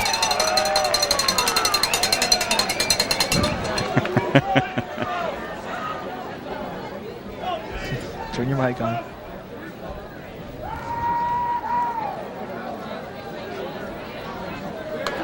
And the player has been ejected from the game. It was a personal fault. Dan Tater has been ejected from the ball game, and that's why when he got to the sideline, he chucked his helmet at the bench and then kicked a cup that was sitting on the ground and continues to walk around in a fury along the sideline. He's out of the ball game. We're not going to see much more of him tonight. Although he continues to entertain the Hillsdale faithful with his exploits on the sideline. Well, that's a kind of emotional outburst that really can hurt you right here, because you had a chance where you had the ball down, you were ready to make a first down, and now you're looking at 3rd and 16. It's not the type of thing you need to have happen this late in the fourth quarter of a tight ball game like this. 3rd down and 16. Ball right smack dab on the 50-yard line. Motion man is Pierre Brown. Plenty of time now for Charron to throw. He's looking for Brown. It's going to be picked off again. Tim Mustafa. Well, Tim didn't just join those guys. He just passed them all. How did he catch that ball? He was on his back. Laying on his back. Have you ever seen a guy catch the ball laying on his back? Not that I can think of. With his head facing the quarterback. And I tell you what, was injured on the play. Charron took a really, really good shot there. Hillsdale got a lot of pressure in on him that time and really forced that throw to be made. And he didn't get a chance to make the throw he really wanted to make there, I don't think. So I'm guessing that is 7 turnovers for the Warriors? 7 turnovers. Hey, I got it right this time. 7 turnovers. It's tough to win with 7 turnovers, but the Chargers have lost games where they got 5-6 takeaways this year. Well, and the thing is, you look at what you wind up looking at then, Andy, is the punt differential. And Hillsdale, on the season up till now, has punted the ball. Get a shot at Ted Matko. 50 times this season. They've forced 35. Ted Matko is on the football field, and as he's going to fix the battery pack for the umpire over there. Oh, we got to get a shot of him. There he is. All right, Ted. Ted getting the battery. Get back to work. Test it. He is shirking his duties in the truck. Nice job, Ted. Boy, he's quick, too. Exceptionally agile. If that doesn't end up on the cutting room floor, nothing ever will. That is destined for the cutting room floor, as he is producer, editor, and overall boss man. Well, Hillsdale's offense gets a chance here again. We're gonna see 4 wide receivers here. Let's see whether Hillsdale can get something put together here with 8 minutes left. Chargers need a drive at 8:15 to go. 14-14 deadlock, 31-yard line as they start this drive. Skelton looking right, throwing right, incomplete, intended for Freeman. Coverage by number 9, Daniel Stuckey, and it's 2nd and 10. Pretty good coverage out there. I wonder whether Theron Toney couldn't have reached out and grabbed that ball and maybe gotten the Chargers some positive yardage there. But, Freeman just the ball a little bit off, but some pressure, and Bill Skelton again takes another shot. And we're going to see Zach Hill come in with the play and see what Hillsdale can do now. 2nd down and 10 with the ball on the 31-yard line. Shotgun formation. Theron Toney in motion to the near side. Skelton is going to roll to his left, run to his left, shoved out of bounds, about 5 yards short of that first down marker. What a good game. That pocket broke down pretty quickly. Wayne State got across the line pretty fast. And really, Skelton didn't have anything else to do but try and tuck it down and try and get some yardage out of it, and he got 5 yards. It's probably the leading rusher tonight for the Chargers as they go out on a limb. That probably isn't, because Deshane Collins was at halftime with 28 yards, and we haven't seen Deshane in the second half much. I think he banged something up a little bit. We've seen him on some returns, but that's about it. Here's your 4 wide receivers again. Will we rotate into 5? Looks like we're going to stay with 4 for the time being. Skelton fading back. Good protection now. It collapses on him. He's ripped down at the 30. They continue to roll him into the mud after the whistle blows. Number 90 on the sack, Greg Smith, and it's punt time for the Chargers again. Nothing going offensively. Punt time, and Brent Myers hobbling off the field right now, and it was his man that got to Skelton and broke down the coverage. But Brent Myers hobbling off the field pretty bad. Getting the trainer's attention there, but not very happy there. We're going to see whether Bromley can get a big punt off for Hillsdale. Did not get touched, and it's going to... Shank rolls out at the 42-yard line. If it didn't get touched, it was very close to being touched. Wayne State broke through there pretty hard, Andy, and we probably needed a good punt there, and we didn't really get it. But it's tied up right now, 14-all. We got 7:26 left, and we're looking at our defense again to try and help us out. You know, Dave Dye has got to be just shaking his head and saying, why can't we take one turnover and shove it in? It just happens time and time again. They're getting the ball on turnovers, and they're not able to do anything with it. Now, that time, certainly not spectacular field position, but still, they're unable to capitalize. And the 40th penalty for illegal motion or false start for Wayne State tonight. Well, it's either going to be, the way it's looking, it's going to be a... We got Brandon Evans, number 66, the big left tackle. False start on the offense. 5-yard penalty, still first down. That's 300 pounds of offensive left tackle from Westfield, Texas. Well, and we've got Dan Gray back in the game right now, so I'm taking it that Hillsdale must have rattled Sharon's cage there a little bit. But Gray's seen some game action this year. It's not like he's never been in. Wayne State has been in some games with where the scoring has been spread out. He's thrown the ball 72 times this year. If you're a Charger fan, you like the fact that Gray's in the game after what he did on the first couple of series. Sharon came right back in and looked pretty good. they've rattled him out of the game. Gray fading back, looking right all the way. Now he's going to throw it right. Looking over there for his man, Pierre Brown again inside the 20. Rattled out at the 17-yard line, and Pierre Brown is a tough cover, folks. Well, and there are situations when he's taken off that you really can't keep him in front of you. I mean, obviously that's been the game plan, but when he takes off, and he's got a great deal of speed. Tim Mustafa is pretty fast, and you see him, he's getting a chance there to get the step and a half to actually get under the ball, and then he winds up just tripping up on maybe a piece of dirt or something and loses his footing a little bit, and Tim's able to make the tackle. What a great matchup that's been. Mustafa versus Pierre Brown tonight when they've been able to lock up head on head. And I'll tell you what, this time they're split up, but they have been going at it tonight, and both guys have won on different occasions. And again, a jump. They got away with another false start. I'm telling you, Gray rolling right, looking right all the way, has the tight end at the 7-yard line, and a good tackle there by guess who? Nick Bayline. Great open field tackle, and what happened there was Hillsdale, they left the tight end open to try and pursue the quarterback to make sure he didn't try and turn upfield and pick up yardage. But, you know, you've got to make sure you got people covered, and Wayne State got to pick up about 8 yards there on first down. 2nd down and 1, let's call it, with 6:20 to go in the ball game. 14-14 tie. Wayne State marching. Williamson in the backfield behind Gray. They give to Williamson over left tackle. Rolls his way for the first down to the 5-yard line. Well, they'll get the first down here, and they'll have 4 chances to get some points on the board here. Yeah. You know, and Hillsdale has played pretty well right now defensively. They're still holding strong, and it's just been one big play. If you look at everything tonight, the drives have been one big play. There hasn't been that great 5 yards, build it up the field and just bang it out on either side of the ball. Yep. When Hillsdale got that touchdown, they got it on a big play. It was a 50-yard touchdown pass to Adam Greenman. Yep. Other than that, they really haven't been able to sustain a drive. Neither running game has been dominating tonight as they fake to give to Williamson. Now Gray's going to run, and he's going to get stuck for a loss. Whew.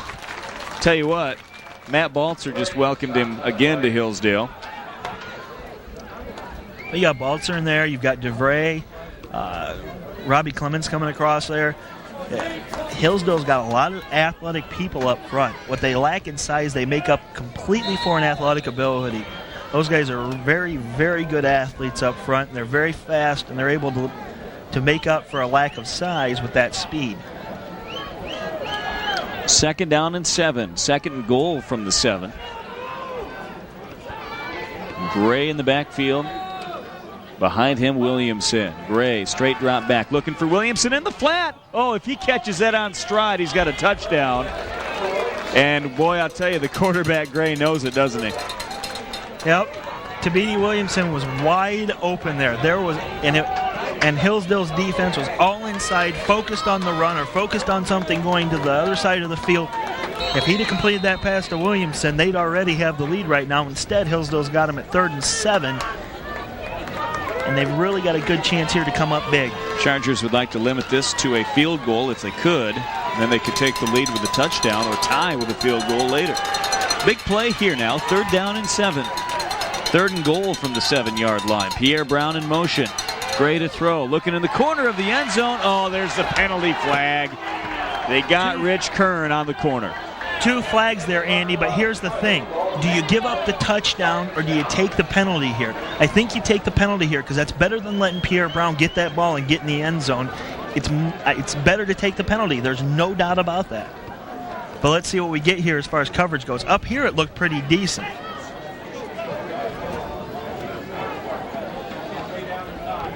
Ooh. Poof. It's really hard to tell from that angle. Defense, pass interference, spot foul, first down at the spot of the foul. Now the bad part about it is it's a first down, but they've still got to work to try and get this ball in the end zone. And don't forget, Wayne State has turned the ball over 7 times tonight. So as long as you don't let them in, you got a chance here. First down and goal from the 2-yard line. 4:48 to go. 14-14 tie here as we play another home game at Frank Muddy Water Field. Thanks for coming along for the ride on Comcast Channel 19. My name is Andy Brown along with Homer Hendricks tonight. Bob Flynn is unable to be here this evening. The give is right up the middle to Williamson. Nothing at all on the play. Matt Balzer again. Bob Meduna. Great stand there for the Chargers.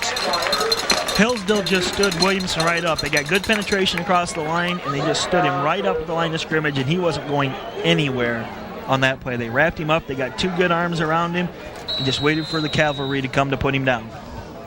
Wayne State in no hurry here with the clock ticking down to 4:20 to go. Plenty of time on the play clock. They're going to use what they can of it. They're hoping to not give the Chargers an eternity when they get the ball back. Here we go. 2nd down and 2. Ball on the 2. 4 minutes to play. Ready to throw into the end zone. Caught. Touchdown. Pierre Brown. Who else? That's Brown's 2nd touchdown of the game and his 12th on the season. He got Kern to bite like he was going to go to the corner and came back. We've got 4 minutes though left, Andy, and that is plenty of time for Hillsdale to get this. And they've still got to hit the extra point. And Matt Pomeroy is not perfect. He's 16 of 21 in the year. He's missed a few extra points this year.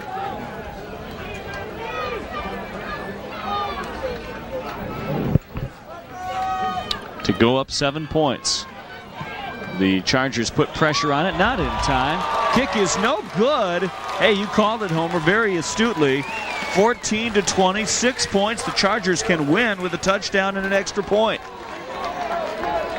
And boy, what a big special team. Special team's a big part of this football game again. Very big part. But the great thing about that is the snap was a little bit high. And that snap being a little bit high takes a little bit longer to get to the ground, and that let Hillsdale get some pressure off the corners. I don't think they were really going to be looking for a block in that situation, but they got enough pressure on it to where he just basically jerked it to the left. And we've got a very dangerous return man. I feel pretty good. DeShane Collins is going to try and get the few people there in the end zone up and ready to go. Try and give him a little bit of support back there. So, but I would bet Wayne State's going to try and keep this ball away from him. Giving Hillsdale the ball back is not really a given here, but it's something you know is going to happen.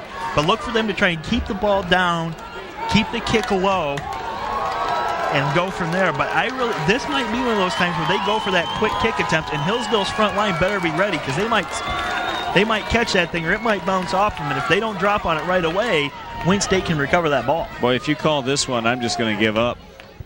You got the extra point. I'm retiring if I call this one. Would be... I'm leaving right away. I'll tell you, in my coaching judgment, this would be ludicrous to do what you just say, but they just might be crazy enough to try it. It would certainly catch them off guard, although the Chargers look ready for it. They're looking like they might be ready for anything here. Okay, so I was wrong. Well, they could still do it now. Hold on. They can still kick it low. Well, they kick it high. So Homer is back to becoming a human being. DeShane, it's a free ball. Oh, Wayne State got it. Wayne State got it, and that's a poor read by DeShane Collins in that situation. Collins may be hurt. He's down on the field. He took a pretty good lick when Wayne State coming through there. They were coming through pretty hard. Hillsdale didn't get great coverage on that punt. They're calling for the neck collar in the backboard, I think. DeShane Collins got absolutely rocked here. But here's the situation. Hillsdale's defense has to get this ball back. We see DeShane Collins down the ground. If we get a replay, we can see maybe the hit and the contact there. But you got Hillsdale's medical staff coming out. The ball bounces forward, which wasn't what Collins was expecting. He was expecting the ball to bounce back to him. But no one's blocked number 97 coming through here for Wayne State.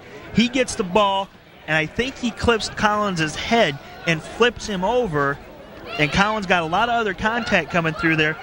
But the guy who got the ball there and made the contact and got that ball for Wayne State was number 97, J.L. Holdsworth, that big guy at fullback.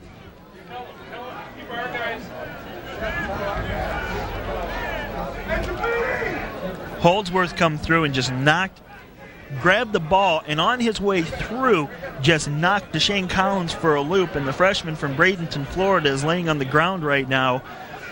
His legs are moving. We've got the training staff. They're not going to move him. Hillsdale College Athletic Director Mike Kowalczyk also down on the field. Assistant trainer Robert Bradley, head trainer Paul Beechler, and The Wayne State medical staff's out there, Coach Dave Dye, and we're getting some other medical personnel out here on the field. We've got the backboard out there, and this is the second time we've had this kind of situation. But the thing with the Wayne State player in that situation where Kentian was that he was on his back and you could see his legs move, and then you saw him sit up. Collins is laying flat, face down on the ground. There's a little bit of movement. We haven't really seen any movement out of Collins so far. Oh, he has moved his legs a few times. He's moved his legs a little bit, Andy's saying, but not a lot. In any case, so there was plenty of bad blood between these two teams. The refs finally got the teams off the field because there was a lot of jawing going back and forth with Deshane Collins being injured right in the middle of it. And hopefully they're going to be able to finish this game without any more of that silly stuff. Certainly right now the concern focused on Deshane Collins.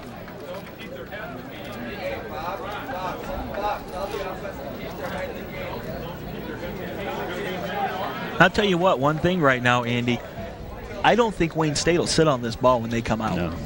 They're going to try and score. They're a little upset they've only got 20 points on the board right now. They're a team that's used to putting a lot of points on the board and a lot of yardage on the board, so they're not going to sit on this ball and try and run. I mean, they'll try and run some time off the clock, but they're going to try and get this ball in the end zone and get the 2-touchdown spacer on Hillsdale. You got a little more movement there. Any movement here is always good. Dave Dye's bringing the kids over and he's saying, look, fellas, we got 3:52 to go. Let's not do anything stupid. There seems to be some escalating ill will between the two teams here, and he's just telling them, look, fellas, you need to settle down, play football, keep your mouth shut. He wants them to play football, but he also wants to remind them that this is a time that they need that big play. They need that turnover, but we've got to do everything the right way. Keep your temper down. Play good, smart, hard-nosed football. Play Charger football. That's what he wants to see now is good Charger football and not do anything crazy.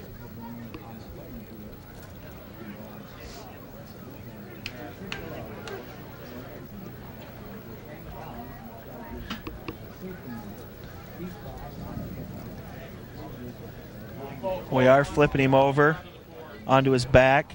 He's not yet on the board, but they look like the staff there is getting ready to lift him onto the board. Possibly, but good to see they felt comfortable enough to flip him over onto his back.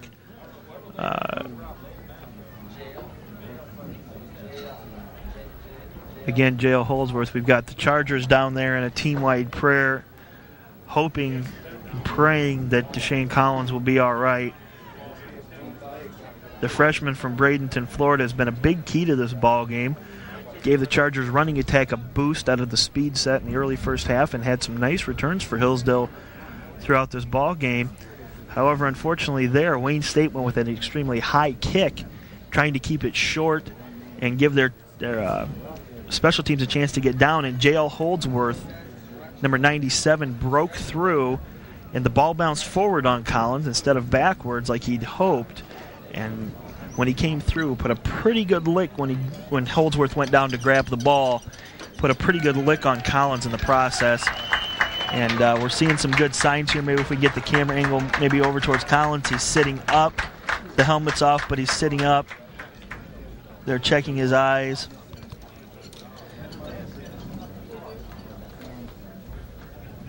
Take the mouthpiece out. The helmet's off. He's going to stand up.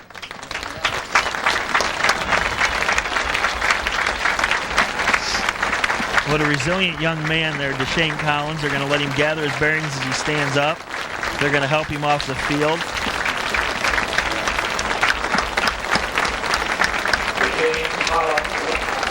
A couple of scary instances of that tonight. You hate to ever see that during a season. We saw it twice in one game where they brought out the neck stuff and the back stuff. Yeah, you hate to see that, but Deshane Collins gives a big hand up, but he's gathering his bearings. But if he remembers what happens, I'm sure he's pretty upset with himself. But at the same time, what's your first instinct? You think that ball's going to bounce high and back. You don't think it's going to just... That was a really crazy golf shot. But here we're going to get the referee giving some instructions, making sure, hey, guys, let's keep this clean. We've had a good football game so far. It's been hard fought, but let's keep it clean and we'll go from there. Well, we've already had one ejection tonight, and the way it looked a little bit earlier, it looked like we could be on our way to a couple more, but none forthcoming. First down and 10 now at the 15. Remember, on a kickoff, it's free ball, folks. It doesn't have to touch anybody. If it goes 15 yards, it's anybody's. And Chargers unable to scoop at that time. Big turnaround. Really a devastating turnaround for the Chargers now. With 3:52 to go, 20-14. They've got to try to force a turnover or hope for a kicking mistake a little bit later on. Again, over the right side to Williamson. It's going to be tackled in the backfield. He fights his way to the line of scrimmage. Good job again by number 49, Bob Meduna. DeVray down there also. Hillsdale's defense, if they can just come up big here, keep Wayne State out of the end zone, they've got a chance. But Wayne State definitely wants to get that other score up here and knot this game up. But the biggest thing they want to do is they want that clock to run. But they also want to make sure that they get a chance to get that ball in the end zone and not give Hillsdale a chance on another kickoff return. 2nd and 10. Ball on the 15-yard line. Just over 3 minutes to play. 20-14. Wayne State leads. Williamson gets nothing. Balzer hammers him at the line of scrimmage again. And they're just trying to run clock and settle for a field goal here. A field goal would give them a 9-point advantage.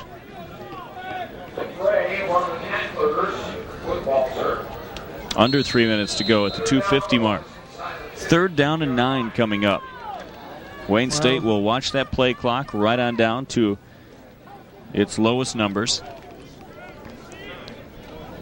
Now the Chargers only have 2 timeouts here, so they're definitely going to try and hold them over for their offense. But Wayne State's going to put the ball in the air, and they're looking for Pierre Brown in the end zone. He throws, caught, touchdown. And touchdown. Kern did not make the play there. That's a situation, Andy, where you're really much better off committing the penalty, knocking him down, taking the penalty in that situation, because you can't have him score. That is the last option. Even if it means they're going to get more chances to go at it. Pierre Brown, number 3. That's his 3rd touchdown of the game, and pretty frustrating effect for the Chargers right now. The kick is up. The kick is good this time, and it's 27-14. A 13-point advantage now for Wayne State with 2:26 to go. Another situation, Hillsdale's pretty frustrated, but essentially they've lost another game in the 4th quarter. And the offense has had trouble. They didn't make the big play. And Hillsdale's going to get a chance here to kick it off, or Wayne State's going to kick it off. And you got Kim Court right there is giving some discussion, but Rick Kirkton's talking to his special teams unit there and saying, hey guys, this is the time for a big play. And even without our leader back there, we've got a chance. They're going to send Patrick Duke back there. Patrick returned kicks 2 years ago as a freshman. Sat out last year. He had a nasty leg injury that forced him to sit out the whole season last year. This is the first chance we've seen him back returning kicks, but he did a nice job for the Chargers 2 years ago. Roughly about 22, 23 yards of return 2 years ago. So he's definitely dangerous back there and someone Wayne State really cannot afford to underestimate. Well, the Wayne State Warriors came in here after beating Northern Michigan last week on a high. The game was evenly played throughout. The Chargers led for much of the game, 14-7. But 20 straight points now by Wayne State, making the score 27-14, and it's just like another deja vu episode where the same sorts of things are happening to the Chargers in the 4th quarter in close football games, not able to do the things to make the plays it takes to get the win. But still 2:25 to go. Duke will take it at the 10. Working down that left sideline. Hammered nicely out of bounds by number 97, J.L. Holdsworth. And it'll be 1st and 10 Chargers at that 27-yard line. Well, another big play by Holdsworth really came out of nowhere there. I thought Duke might have a gap there maybe to break one long, but no such luck for Hillsdale there. But this is a big time for the Hillsdale offense. You know they're going to try and get the ball down the field in a hurry. You see Clive coming out there. They've got 3 wide receivers, and Hillsdale's going to go to the shotgun. Well, with 2:17 to go, the Chargers have to get 2 scores here. They're throwing left. Ball is caught by Ed House. He's going to get out of bounds at the 32. That's as big as anything for Hillsdale right now. They need to gain yardage, but they need to make sure they get out of bounds. They don't want to use the timeouts right now. There's a lot of time left on this clock. Hillsdale can score here, and they can still get the ball back. They can onside kick. They can get the ball back. This game is by no means over. There's 2 minutes of football, and Andy, I've seen crazier things happen in 2 minutes of football than 2 touchdowns. Shotgun formation. Skelton back there with Clyde. Skelton looking right, throwing to Ed House. Caught. He's going to be kept in bounds this time. Gain of about 4 on the play. He'll be shy of the first down by a yard or so. Much more, and the worst part about that is because the chains aren't moving, the clock doesn't run. So Hillsdale's going to go immediately into their set. Bill Skelton's back to pass. It's 3rd down. They've got to go for it in this situation. They can't afford to spike the ball here. Skelton in the shotgun. He's rolling to his left, looking back over the middle. Now he's going to try to run for that first down, taking a wide route. He's going to be way short of the first down, but he will stop the clock at the 35. Well, he's 3 or 4 yards short, and the problem was in that situation, I actually thought Ed House was probably open to get the first down yardage, and that was the key right there. You needed to get the first down, move the chains, you can get set for your next play, and then you can go. Now the Chargers are looking at 4th and 3, and they've got to get this first down. This is crucial, and I thought Bill could have got it the last play. 4th down and about 3 on the play. This is the ball game. If they can't make it here, they're in all sorts of trouble. Little seam opens up, and he's going to get the first down and more down the sideline to about the 48-yard line. So the Chargers not dead yet.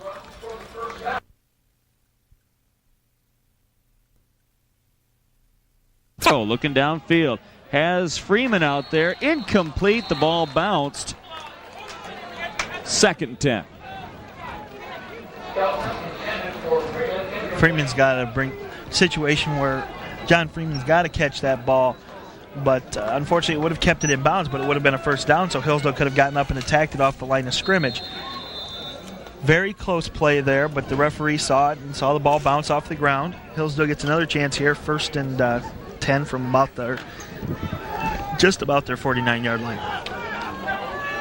And here we go. Shotgun formation once again. 2nd and 10 from the 48-yard line. Skelton looking left. Has House over there all by himself. Caught. The clock hasn't started. Clock did not run at all. Now they run 1 second off. The clock did not run in. First down at the 27-yard line. None of the officials are seeing this down on the field, but I'm thinking we may have just caught it.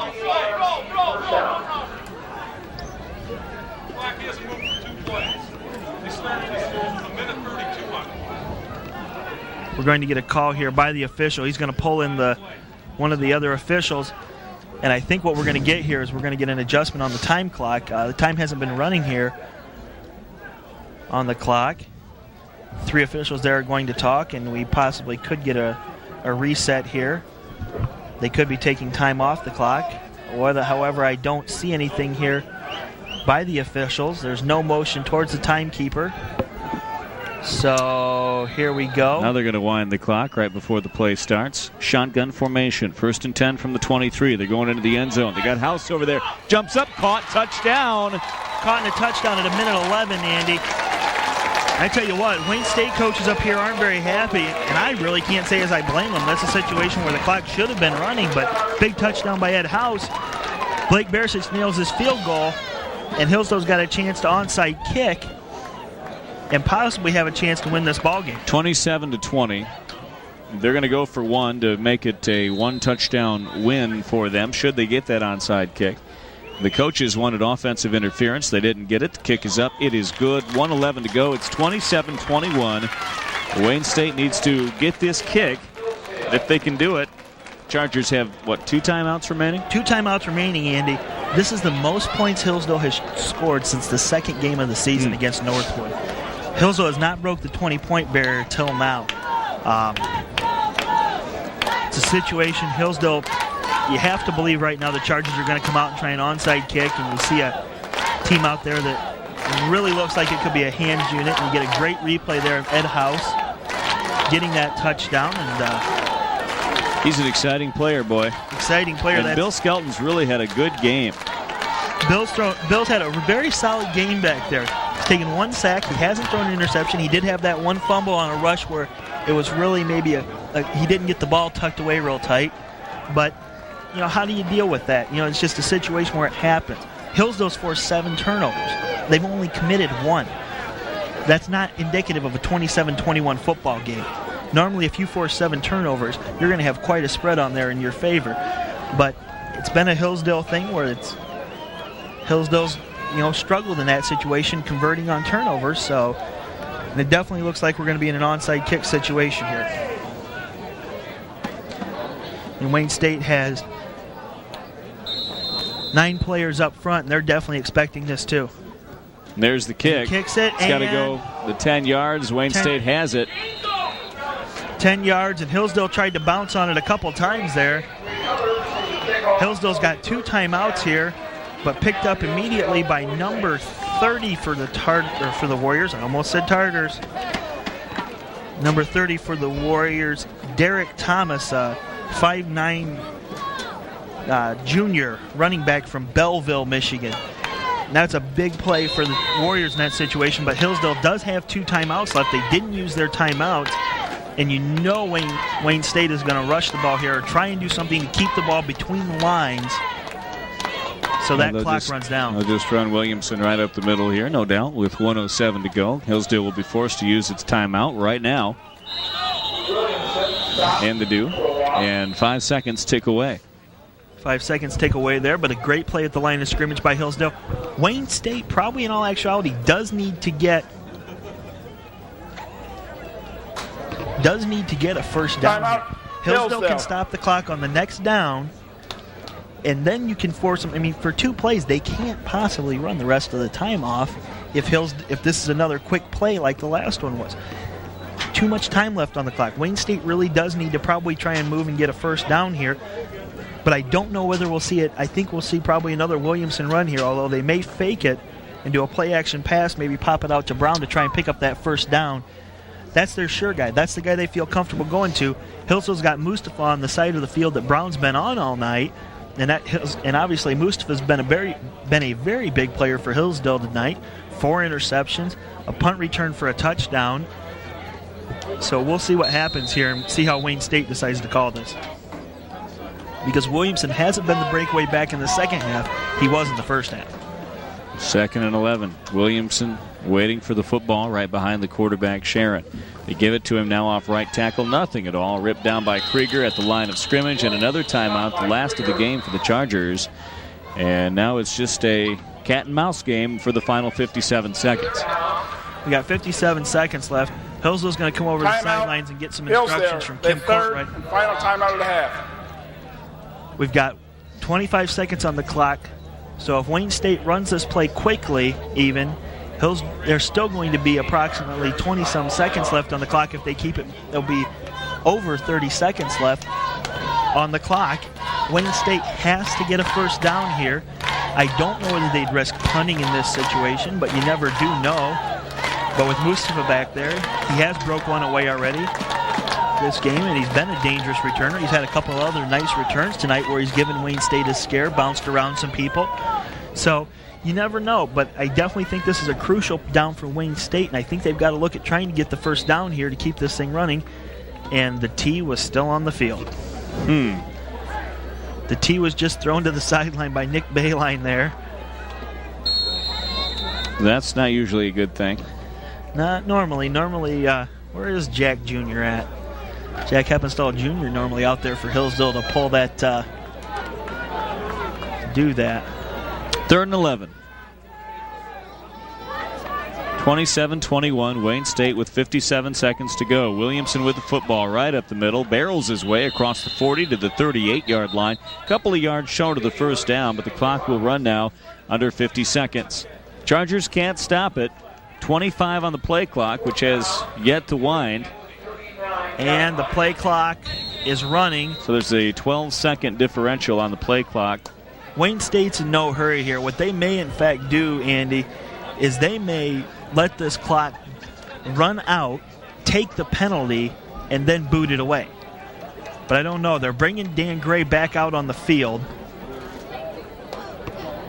They're looking at the play clock. They're waiting until that last second. Timeout.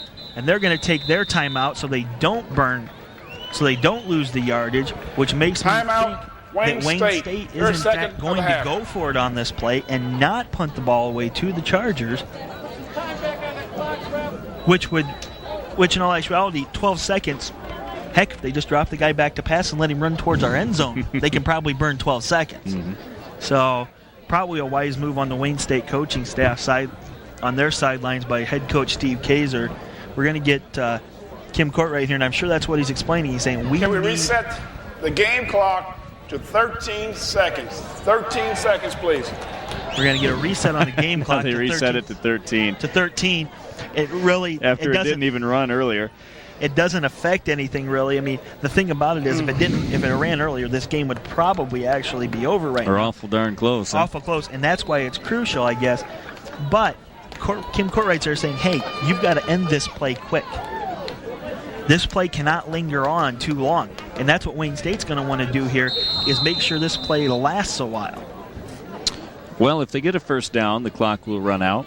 If they don't get a first down and they run the football, the clock will stop on the change of possession, and the Chargers would get another opportunity. If they punt it away, then the Chargers would probably get it deep. But they are not in a punting situation. I bet you they're going to go for this first down now with 13 seconds to go. He's going to look to throw it. He's just going to hold on to the football. Take it down at the 45. 9 seconds to go. They give the Chargers pretty darn good field position. First down and 10 and a chance to chuck it downfield. Wow. That's awfully good field position to give up to Hillsdale in this situation. It definitely looked like it was a boot play for Dan Gray there. I don't know what it's something we really hadn't seen out of Wayne State, is any kind of motion like that. We're getting some last-minute instructions there on the Hillsdale huddle for... I'm thinking if you're going to do that, Homer, you just punt it right through the end zone and let them take it at the 20 instead of giving them 25 yards. That was an odd play there because Hillsdale now really has a legitimate chance at going towards the end zone. I mean, Wayne State's got a lot of defensive backs back there, but we're going to get a violation here. And what is our call? We had a dead ball, substitute infraction. The bevy of penalty calls continue to go. That's going to bump the Chargers back 5 yards. So it'll be, doesn't matter what the down and distance is. 1st and 15, all we care about is that the Chargers have to traverse, about 62 yards in the next 9 seconds to tie and possibly win this football game against Wayne State. Skelton in the shotgun, rolling right. He's got 3 receivers to the right side. He's going to chuck it downfield. Looking for Greenman down there, but it's picked off. Clock will tick down to 1 second. Another penalty flag thrown. No surprise there. And we're getting a penalty here. We're getting another penalty flag thrown. And what is it here? It's after the possession, so it really doesn't affect anything, except I really don't see anything affected here. Both flags were thrown well after the interception had occurred, so I'm sure it's nothing on that play, but it's probably some sort of celebration activity by Wayne State. I don't blame them. This is a big win for this program. They've got 3 wins now under their first-year coach, Steve Kazor. Looks like they're going to have 3 wins. And Hillsdale's a very storied program. You don't come in here and win a lot. Unfortunately, our Chargers... After interception, we have a dead ball, unsportsmanlike conduct on the white team, half the distance from the spot of the foul. 27-21, Wayne State will bump their record up. Another win in the league after beating Northern last week. They come on the road to Hillsdale College and get another victory. 1 second to go. No doubt they'll just down it. And I'll tell you what, Homer Hendrick, it was a game that saw the Chargers defense play pretty well for 7 turnovers tonight. The offense looked pretty good early. They were able to get the ball downfield a little bit, just unable to capitalize. On a white team, half the distance. Well, Andy, and the big key to this game, both sides of the ball, Hillsdale scores and Wayne State scores, were big plays. Neither team really, to me, showed anything where they could string out a drive and make the drive last a while. Both teams scored their touchdowns with quick hits. We had 2 penalties here that set Wayne State back. If there's time left on the clock here, Hillsdale's got a chance. But all they've really got to do is snap the ball, take a knee, and it's over.